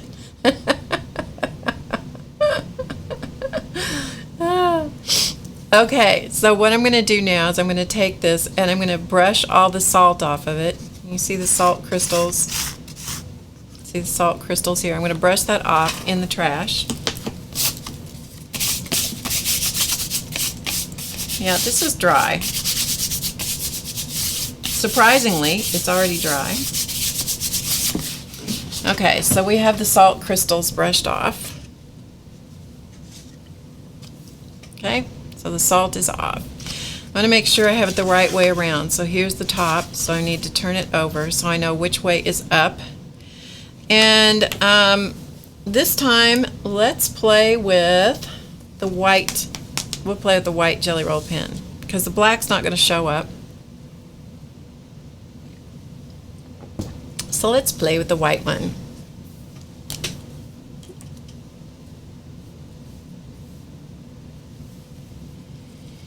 Okay, so I'm going to get my pen going, which you really need a piece of black something. Cardstock is good. That way you know the pen's working, right? And I'm going to do something very similar on this one. I'm just going to find the flowers that are here. So let's see, where are they? This time I'm going to go straight for the pen. All right, there's one here. And there are some really fun flower petals coming off of that center. So we're just going to go for it.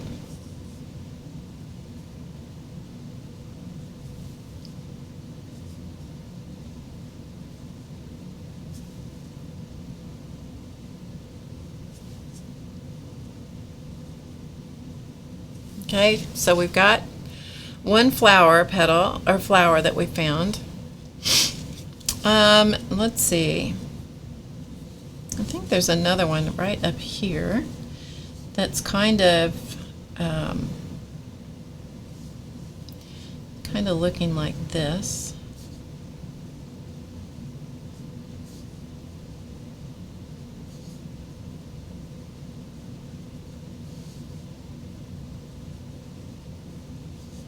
And its center is kind of right about in the middle. It's kind of looking straight at you.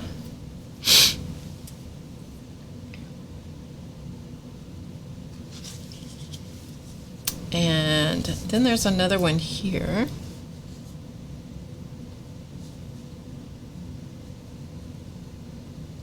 Race, are you still around? Just checking. Let's see if you were looking at stuff.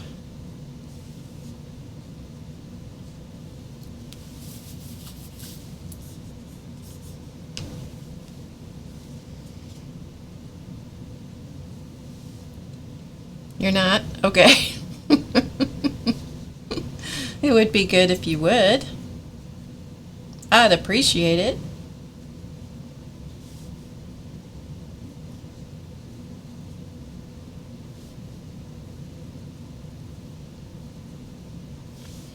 Okay, so this flower is looking down.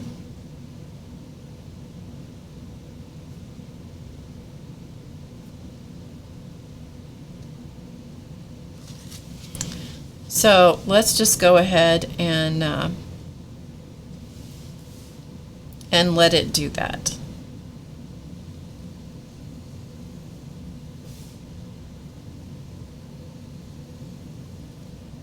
Okay, so that's what that little flower is doing, right? You didn't miss anything. I was just making sure you were kind of watching the chat go on, just in case I needed you. Okay, now we don't have to do every single one of the flowers here that I see, but you know, I think we should do some more, don't you think? This one has a bunch of the flower middle is right here, and it's already all defined for us with all these little circles. So I'm just going over the circles because that was already there, so who am I to argue with nature? All right, so this one looks like it goes like this.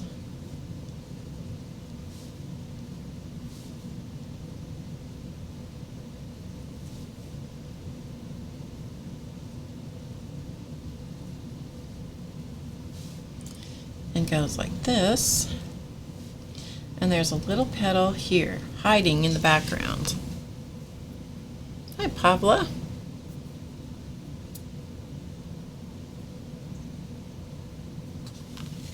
Yeah, that was it, Rach. You got it. You got it. And now this seems like this was a stalk of flowers right here. So let's see what we can do here.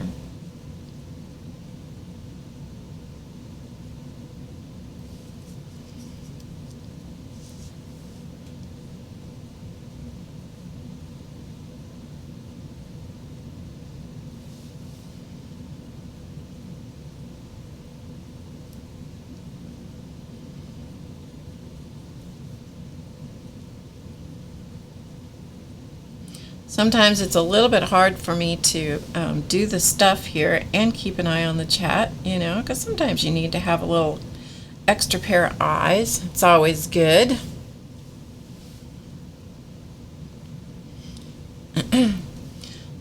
Race, did you see that Jennifer was in the chat?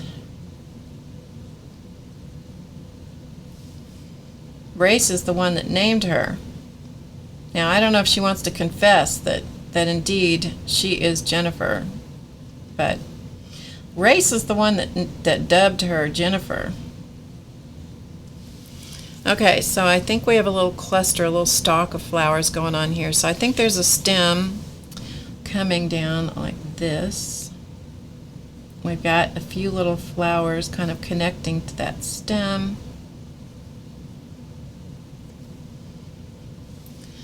So they're all just kind of connecting like that onto this one stalk. Hi, Marion. Welcome.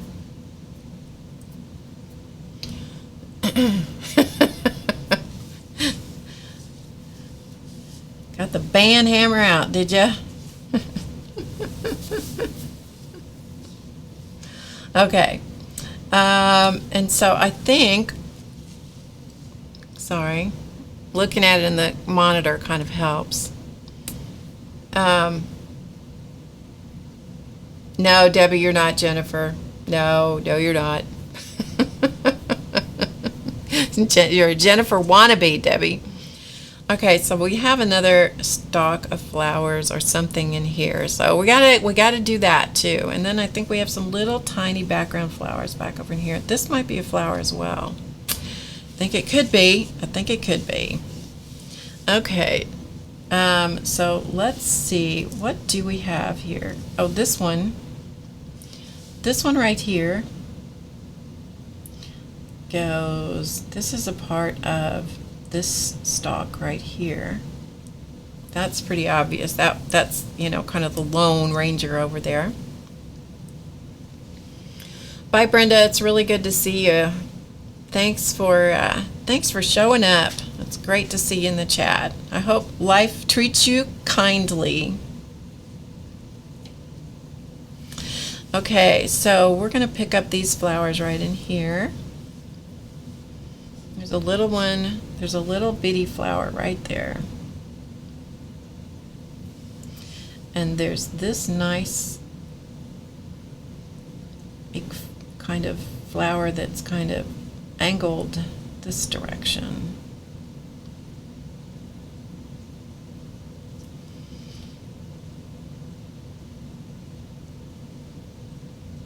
Okay, so we kind of have that. That one's kind of, you know, leaning over.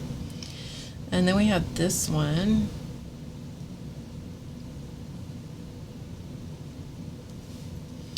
And then we have this one. This is a nice big, you know,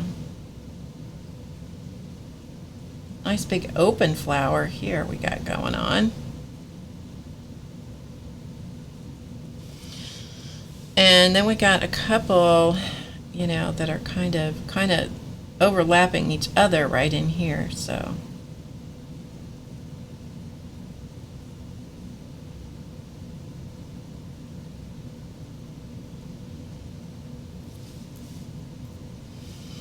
and then we do have one right in here. Trying to keep my hand out of your way so you can see.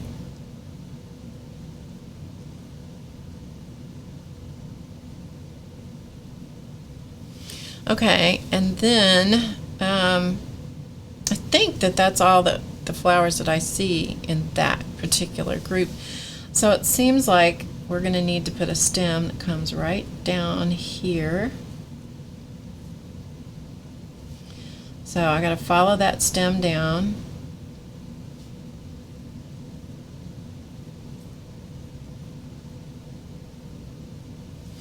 Okay, so that goes right up to that flower right there. Okay, and then we've got this one actually I think is part of this stalk, hanging out there by itself, it's kind of peeking over everybody else, right?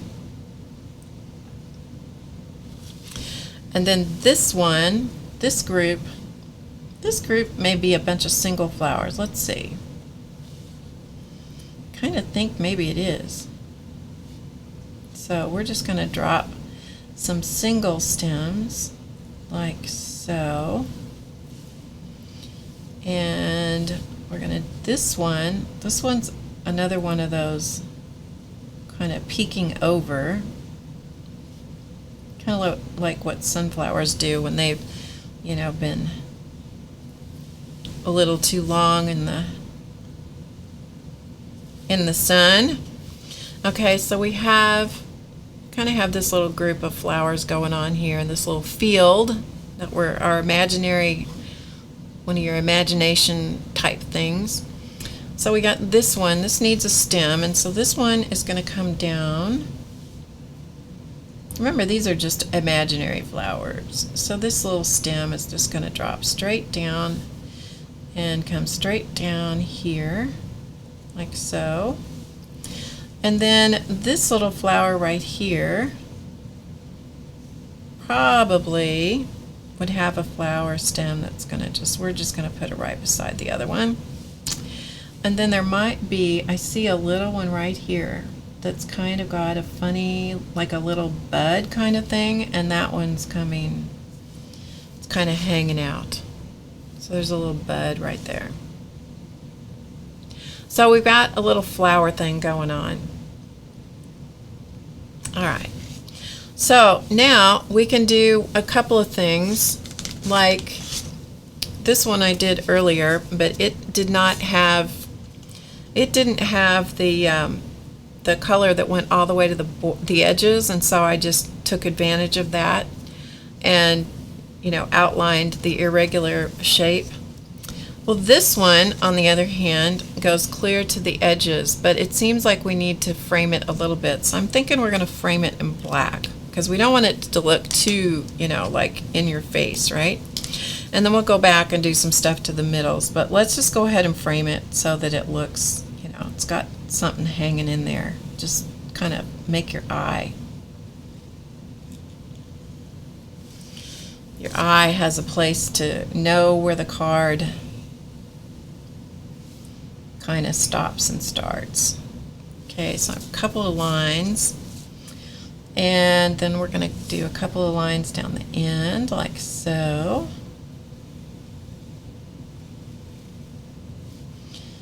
And if you do something like that where I made, kind of got it a little too thick, then just do it somewhere else.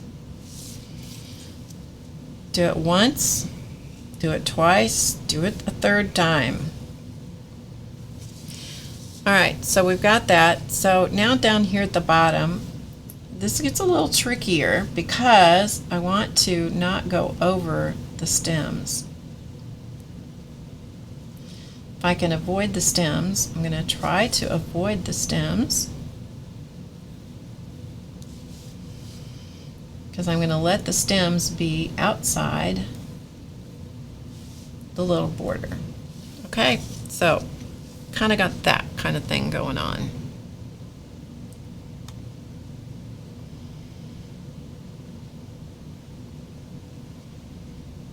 All right, now let us put some centers into these flowers.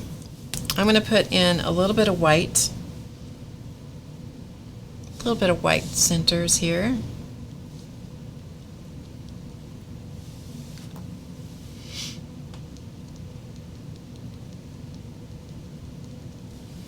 So we're going to have some whites to start with.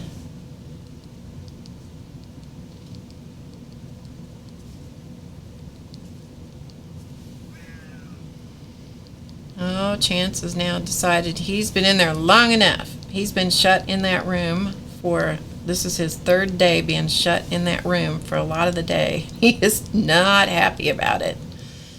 He wants out of there. He hears me talking, so he wants to be on my lap.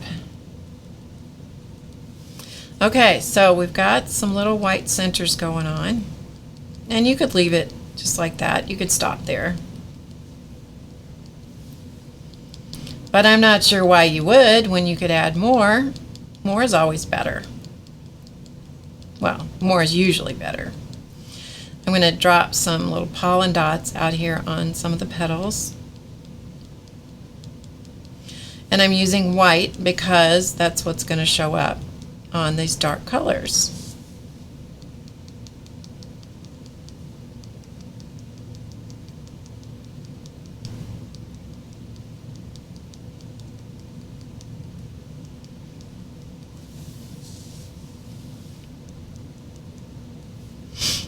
So a little bit of pollen kind of give it a little bit of interest.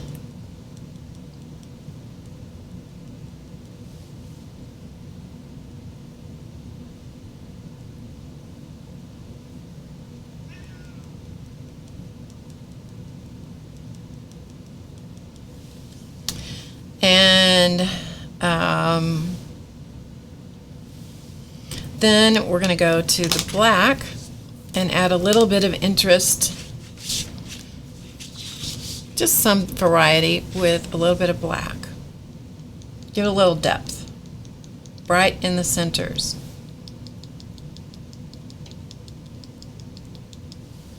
Just deepen those just a smidge, just a smidge.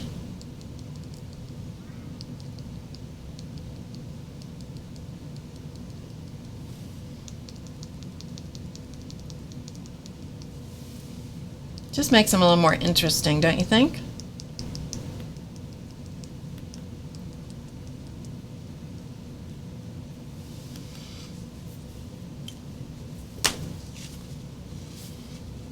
So what do you think?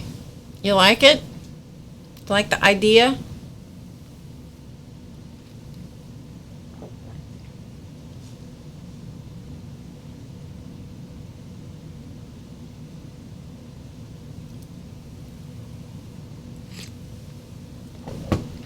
I think it's good enough.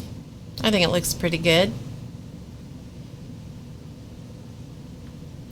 Now, if you want to add some little leaves, which are kind of fun to do, you can just add just some little leaves.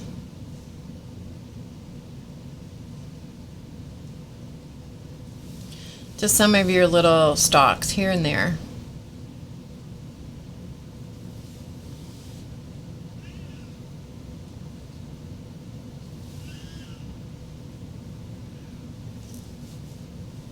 You don't have to do it to every single one of them, but you know, just here and there.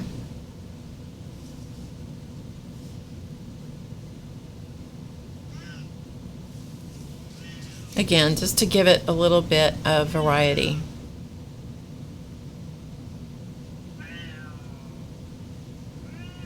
Okay, I know it's pretty interesting, isn't it?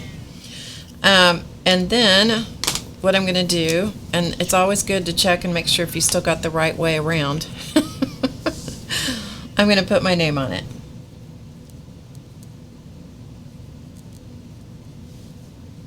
And I'll put the date. I'm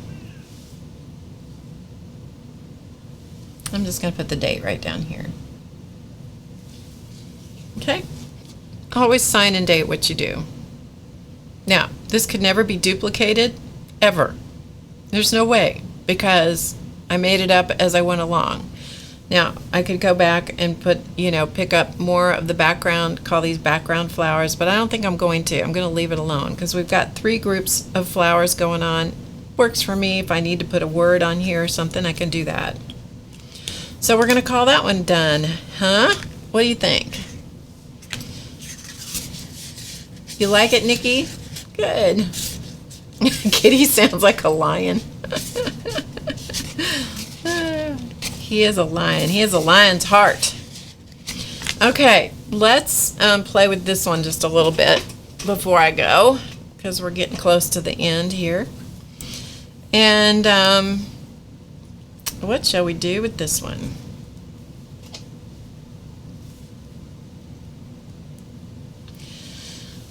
Okay, so,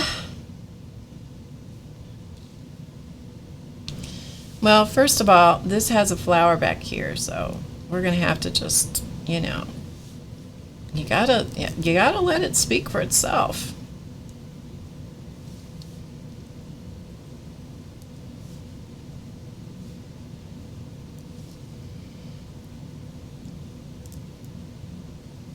Okay, so we do have a flower back there. We know that, because that was obvious. It does look pink. It looks pinker on this camera that you're looking at than it really is here. It's a little more orange in real life, but you know, it has dried a little more pinkish. I will say that. Okay, so we have that flower. There's another one over here. Okay, so we're going to have to let this one. Who am I to argue with the flowers? Is another one over here.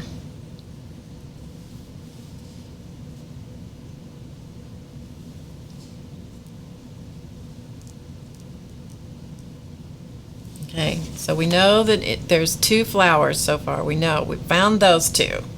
Yeah? All right, so now what is there? Well, it seems like these are these are also flowers, actually. So we're just gonna go around the center, and this one has, it's like one of those, what do they call them, fried egg flowers? Mary Englebright style flowers, I forgot what they called them. And then of course we have this little flower.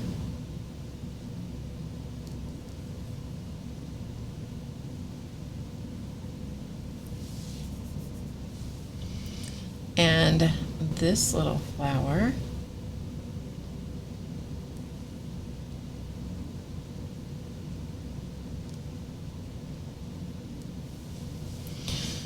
And this little flower, it's kind of tucked under that other one.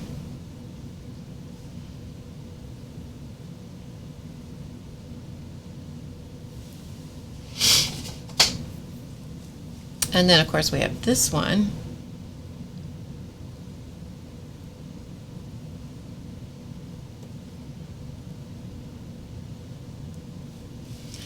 Okay, so we have those flowers that we found. How many did we find? 1, 2, 3, 4, 5, 6, 7. Well, we have 7 flowers.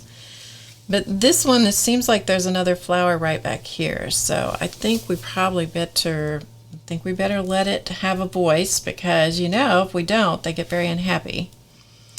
Yes, so there is part of it's right there. And part of it is right there, and part of it is right here, and part of it is right there, like so. And then there's another one right here. So there's a center of a flower there, and there's a petal, and another petal. I'll tell you, once you start looking, it's obvious. They're just right there. Okay, so I think we found the flowers.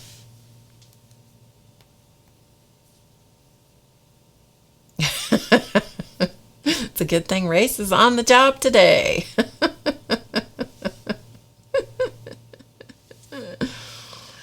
Yes, got that old band hammer going today. Hi, Yvonne. All right, so what do we need to do here? We need to define this. This one is not, it's not what I thought it was, so we're going to have to change it. Because it's not, once I started looking at it, it's like, no, it's not one of those, it's one of these. Okay, so it's one of those kind of flowers.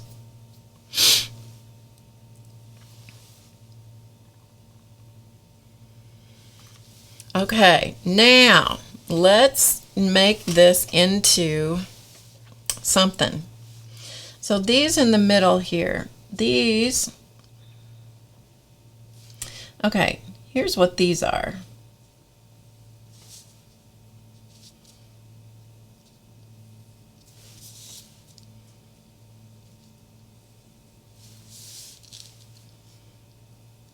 I don't know what you call them.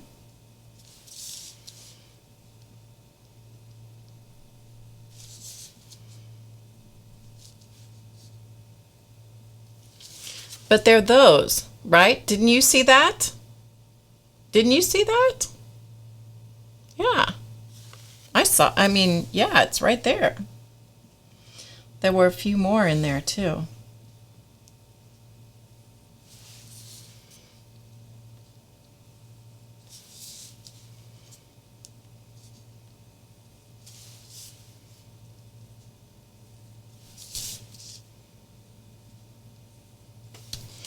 Yeah, so the center was there. It was there all the time.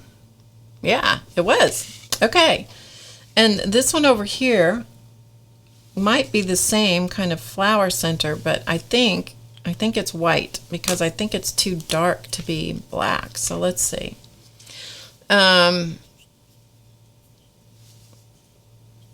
I've got these classic Jelly Roll pens. Let's see if any of these will show up on here. So these are the classic Jelly Roll pens. Let's see if they'll show up. I haven't even cracked these open. It's time to break these puppies out. Don't you think? All right, let's see if this pink is going to show up. Let's try it. What do you say? Good with sewing on it? Absolutely. It's a great idea. Except I'm not going to go in there where the sponsors are, That's dangerous.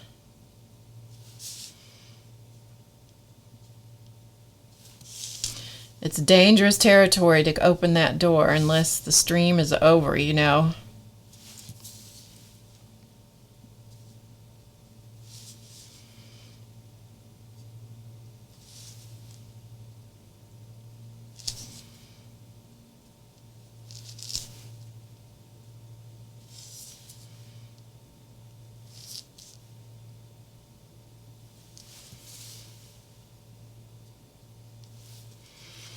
Okay, so it's reading on camera like it's black, but you really can tell it's pink if you look at it. In real life, as we say, you can tell it's pink.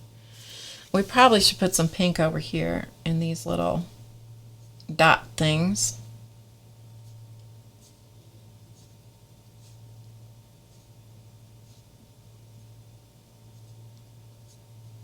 Because it seems like that would make sense. And then maybe over on this one, those little pollen dot doohickeys are white. So then you can start playing with the colors, you know, and start bouncing the colors here and there.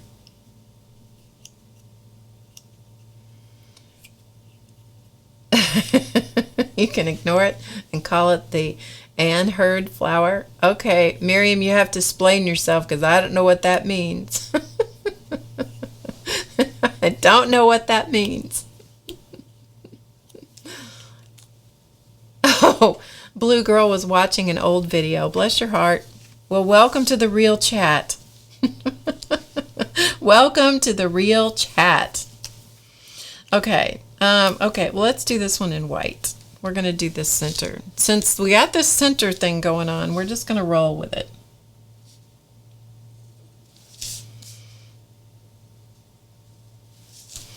We're just going to roll with it, people. We're just going to roll with it.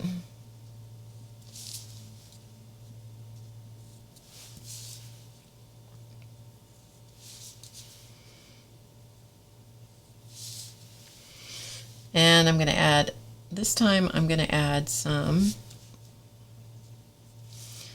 that don't go out as far because it's, you know, it's a different kind of flower. It's not the same flower.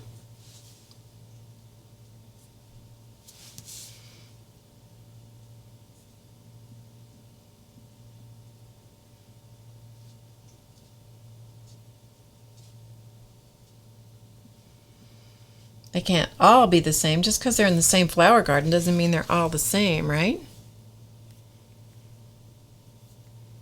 Bye, Joanne. Thanks for being here. Good to see you. I didn't realize you were in the chat, so it's good to see you, my friend. Joanne is our arty farty fairy. Okay, now these flowers here that have these, well, we got one more up here. We should do that one. We'll do it because it's kind of, well, we got this one and this one. Then we'll work on these guys. This one's kind of back in the background. I don't think I have another color that will show up. Maybe this purple. Let's try this purple in the classic set. It probably will just look black, but you never know. It might work. Yeah, it's just a really dark purple. That's okay. I know it's not black.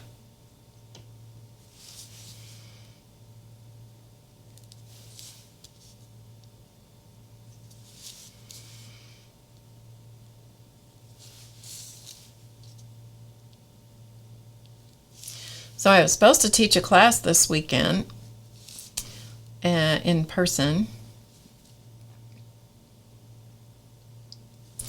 but everybody was busy, so I didn't end up with enough people in real life. I wish you guys were here because we could have fun. We could do some classes together, couldn't we? Wouldn't an in-person class be fun with you guys?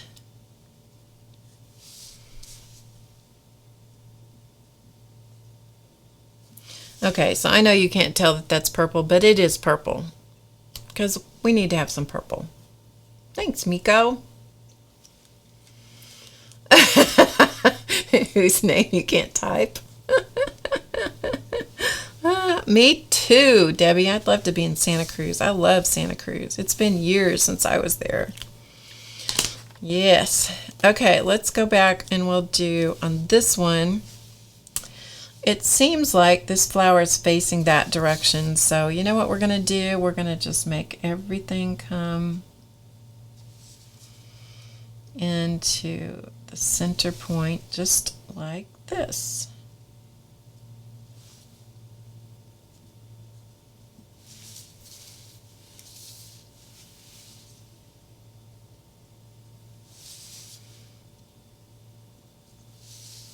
Okay. And then maybe we'll just do some little, yeah. So that one you see is kind of faced a different direction.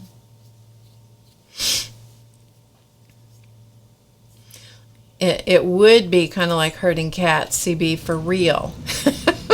For real. Rach is on her way. Yay! Okay, so what we need to do on these guys, on these centers, I know it's hard for you to see what I'm doing because I'm at a funny angle, but if I hold it up every so often, you can see pretty well, I think. An artist's cruise, wouldn't that be fun? Woo, that would be fun. Okay, so what we're going to do here is, I think I'm going to go to black actually. Go to the black pen. Here's what we're going to do on this. We're going to take the center of this flower is going to be down in, like right down in here. So we're going to do one of these stamen bits, or whatever they're called, coming up like that. We're going to make the next one come up like that. And then we're going to do this one like this, and that one like that.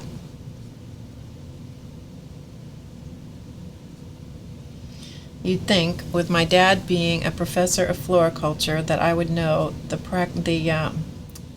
technical terms for all these things, but nope, he didn't teach me that stuff. Okay, so there's the center of that flower, going way down in the middle of that little flower. Yay, Deb, that'd be great. Okay, so this one is kind of hanging over this way.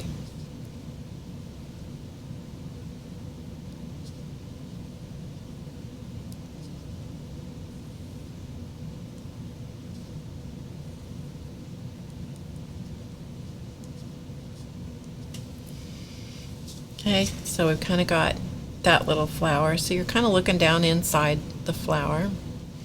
This one, the center's going the other direction, so we're going to have to come this way, and that way, and that way. And it's not as mature a flower. It only has 3. It only has 3 doohickeys.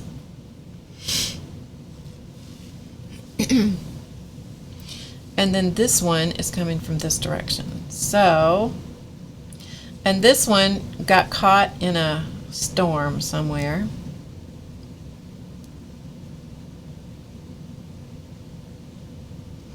It got caught, you know, in the hurricane.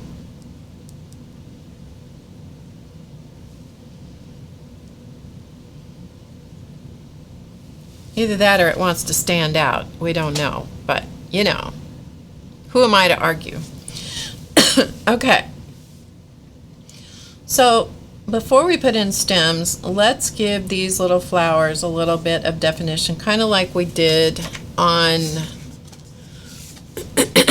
on this one. Do you remember this one all that long time ago? So we're going to give this a little bit of definition.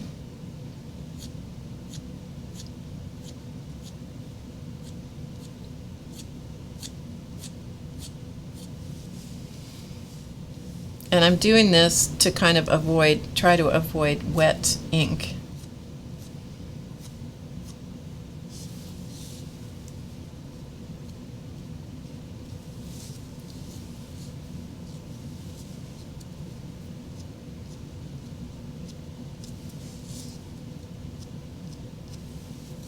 Okay, so we've given that little flower a little bit of definition, and I think we should do the same thing with this one. But you know, I think that this one, I'm thinking that this one's flower petals go a different direction.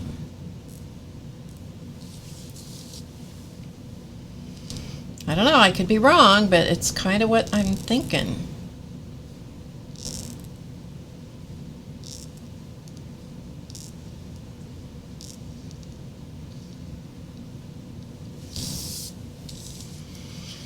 I think that's the way it's going. I think I got the message right.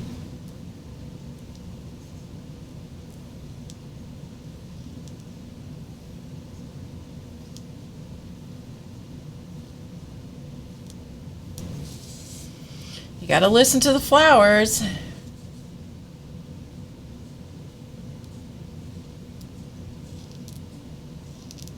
Now I'm not putting pressure on the pen. I'm just letting it kind of skip across the surface. Okay, I'm kind of just letting it skip across the surface.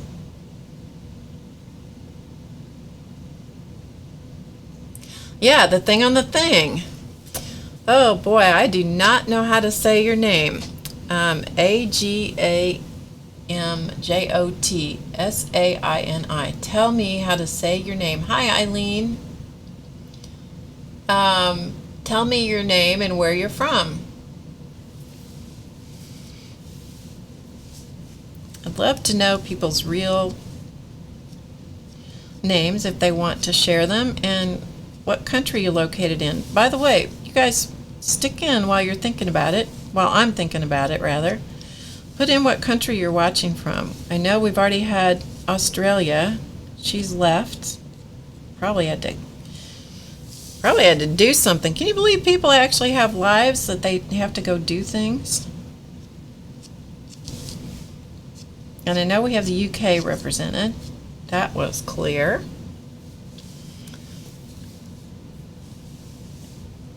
Yeah. It's a spider web. We should draw a spider right in the middle of it. Yeah.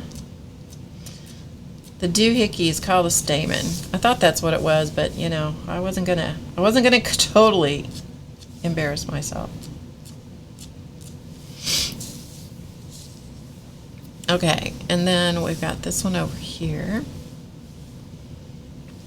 And this one over here doesn't want that stuff coming from the outside.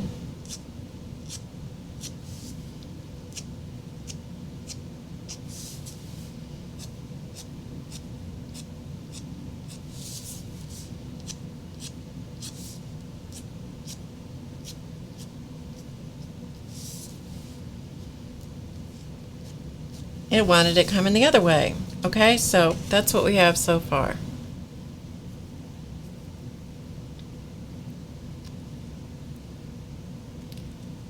Magdalena, is that right?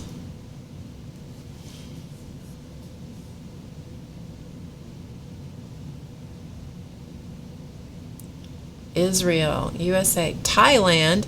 Debbie, you're in Uruguay? Magdalena is in Uruguay? Oh no, that was a different person. Okay, I missed Norway, Australia, the Netherlands. Gosh, you guys, I'm so happy that you're here. It's so fun to have you from all over the world. And Ruth is from the State of Confusion. Sorry, I didn't even have that where you could see it. Sorry, guys. Okay. Now, these little guys have got to have some stems. Okay, this one's stem is, you know, it's just like hanging off the page. This one's stem is coming this way. That's clear. This one's stem is coming this way. This one's stem is, well, it's coming this way. Yes, so we have some little flowers with some little stems going on. Seems like we have some more stems happening here. This one, and you know what? This one, we're going to give it a little more definition, going the opposite way, because it just grew up wanting to be different than everybody, so who am I going to argue?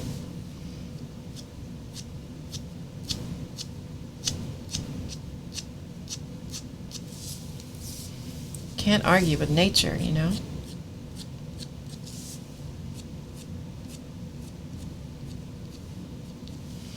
Okay. And so we have a stem coming from this flower. That's a big flower. It needs a hefty little stem. These little guys have, I forgot their leaves, you know. That's not good. No one wants their leaves left off.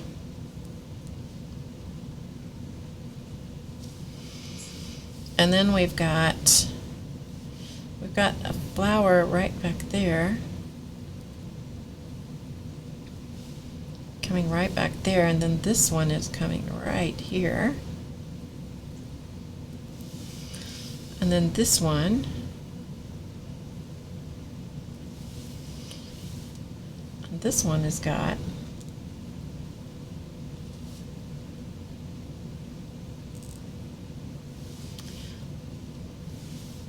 this one has got a leaf, and this one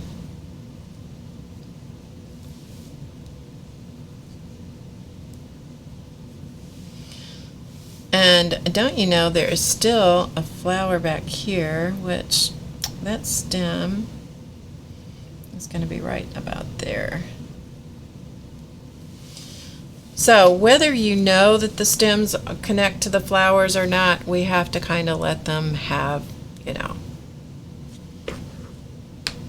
Miriam is in Israel, but she was born in Argentina. That's great.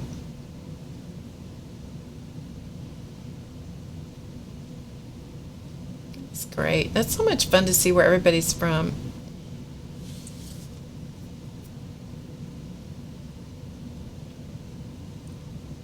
And Pavla's from the Czech Republic, right? Isn't that right? Tell me I got it right, please. Okay, so this one needs a little border too. Now, let me make sure I have this the right way around. Oh, good. I was afraid for a minute I'd drawn it upside down. That would be bad news, people. That would be bad news if I drew it upside down.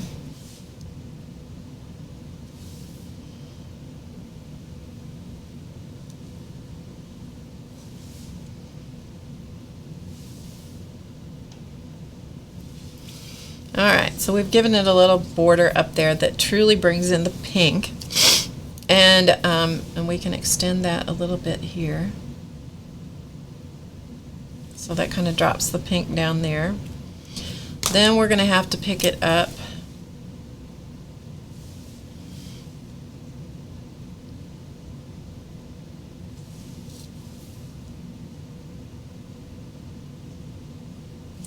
just a little ornament dealy in the corners. Then we're going to have to pick it up with black, or maybe we'll try purple. I don't think the purple will show, but you never know.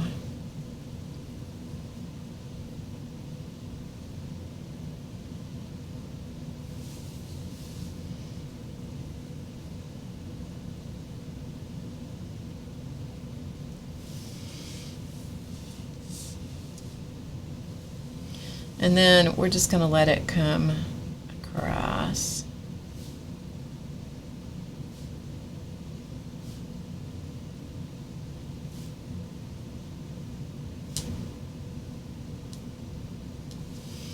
Like so.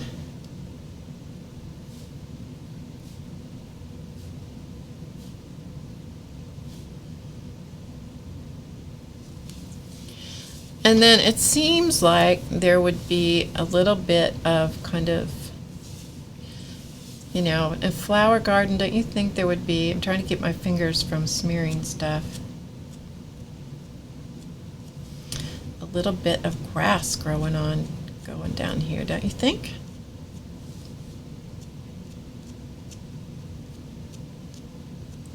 With some little background flowers. I can't put any over here because it's just way too much going on over there. All right, so there would be some little, you know, background flowers going on down here. I'm just relatively certain.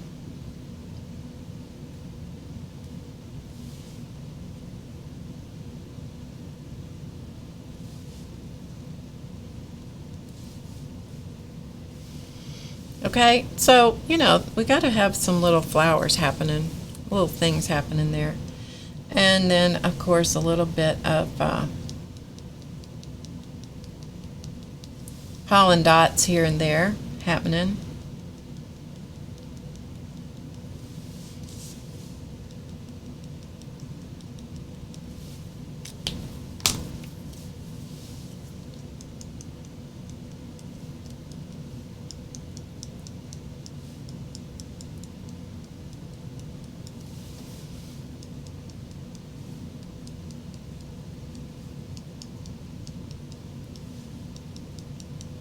So even though you don't see it a whole lot, we still have to have a little bit, you know, the suggestion of. And maybe we'll, oh, I hear Muppet. She's going to come up and say hello. She's on her way. What you doing, Mupp? What you doing? Oh, here she comes. Can you hear her tags jingling? Hi, what you doing? You want to say hi to everybody? You need to say hi. There she is. She says hi to everybody. Oh, big yawn. Big yawn. There she is. That's Miss Muppet. Yeah, this is a Miss Muppet. Aren't ya? Been having a nap down there? Have ya? No licking. Yes. She's a sweet girl. She is. Okay, you can go lie down now. She's thinking it's probably time for those stupid cats to come out.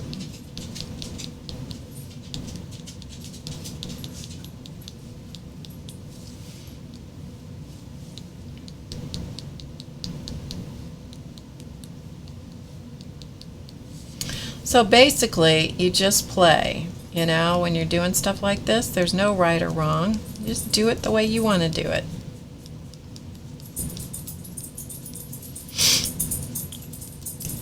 And these seem awfully dark, so we're going to sparkle them just a little bit.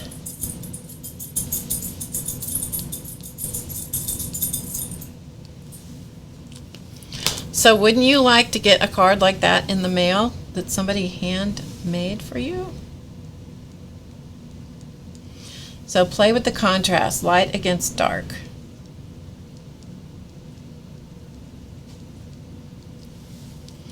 Light against dark. It's always good. Play the contrast game.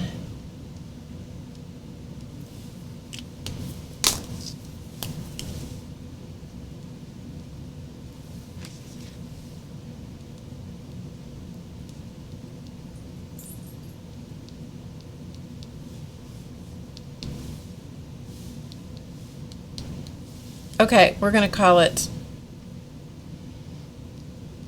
See, I keep finding one more thing. That's the name of the game. You just keep finding stuff you want to do. So we grew a flower garden out of nothing. Yeah, out of nothing. Sparkle, yeah, not so much. I didn't add too much sparkle. I'm not such a sparkly kind of girl. And my sparkly pens that I have, they're all covered up by stuff that I can't get to at the moment. That's true. Okay, so we got to find a place to sign it. Where are we going to sign it? We're going to sign it right here.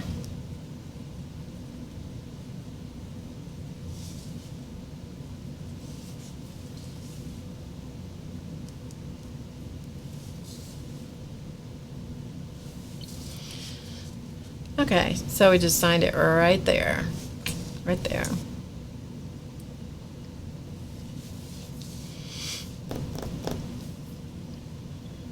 Just looking to see if there's anything else we have to do. I'm going to stop, because if I don't, I'll keep going. I got to stop myself. Okay, so let me show you the ones we did today, and then we'll go back and look at the backgrounds that we created. Okay, so there's that one.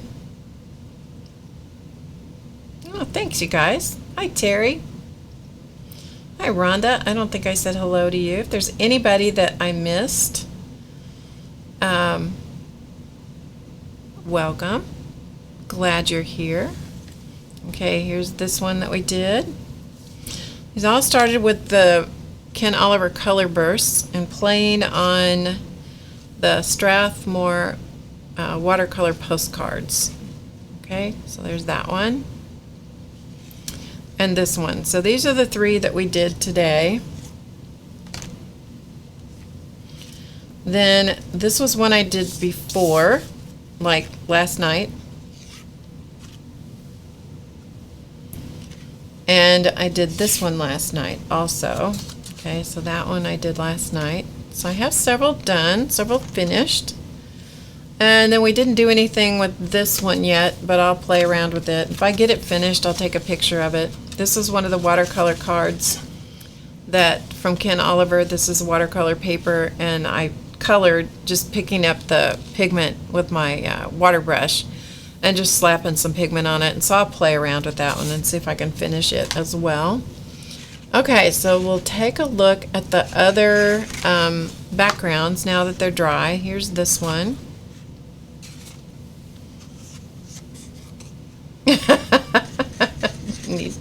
Do I need your address? Of course. Okay, this one has salt on it. Let me brush off the salt so you can see what's going on.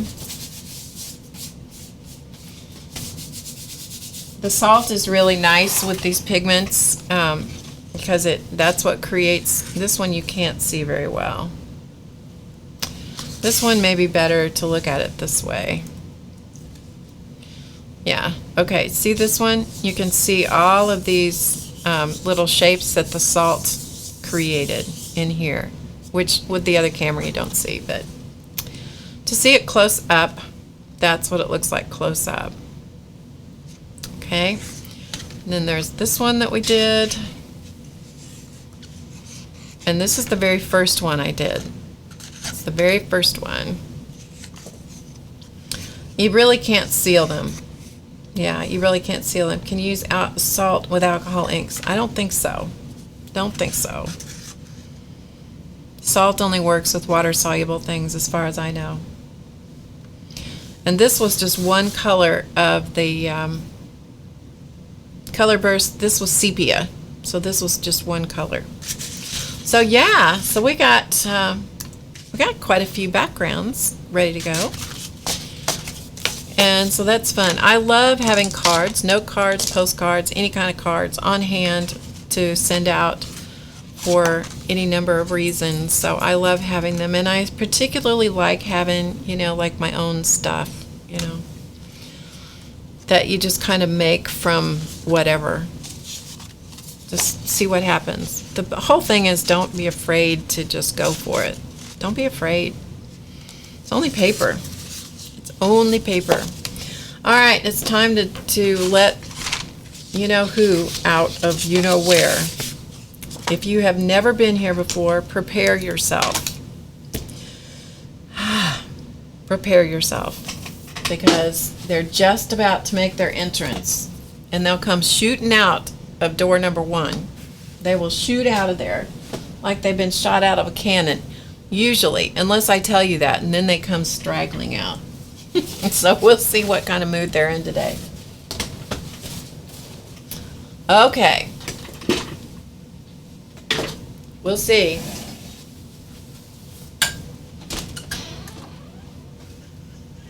You ready to come out? Oh, there you were, stuck in that awful room all day. Oh, it's a terrible thing. It's a terrible, terrible plot. Terrible lot in life you have to deal with, isn't it? I know. All right, lay down so you can get your close-up, so you can get your camera time in. Yeah, lay down so you get your camera time. Yes, hello, Charlie. Muppet, you've already been on camera. Yes, this is Chance. He's ready for his close-up. Yes, and to talk to the world. Are you coming? Come here. Okay, come on. Come on, come here. Come here. Wow. Wow. I'm I'm telling you, these guys have not lost an ounce, people. Not an ounce. Even if I try to take weight off of them, it never works. It never works, does it? You two are just chunks of lard. Yes. This is Chance, in case you've never been here before. This is Chance. This is Charlie. They regularly take over my Twitter account on Fridays. They tell people that they have a terrible lot in life. What are you drooling about? Huh? You are drooling. Yeah. Yuck. Yes. Anyway, okay, so they have had their 10 minutes of fame, or 5 seconds, or whatever. I could at least straighten you up, couldn't I? So you look straight with the world, or a little bit straight with the world. Yeah, don't talk. Don't look at the dog. He's looking at the dog. When Chance looks at the dog, those are fighting words from Muppet. She does not like to be looked at by these stupid cats. Do ya? Okay, thanks everybody for joining us. We're going to wrap it up. And it's great to have you here. I hope you'll be back again next Friday. Same time, same place. Thanks for joining me, and it's been great having you here. So I will see you next week, and we should have an announcement coming out pretty soon about, oh, now he's going to just stretch out. We should have an announcement coming out pretty soon about a special course, special workshop. So anyway, stay tuned for that. I'll tell you as soon as I can. All right, I'll see you next week, everybody. Have a great weekend. And thank you so much for joining me. And I will see you. Thanks, everybody. They do look good on camera, don't they? So again, thank you so much for being here. I will see you next week. Same time, same place. Same channel. See you guys. Have a good weekend. Bye-bye. Oh, wait. I forgot to tell you. Remember to get creative today, because you know, it's easy. See you next week. Bye.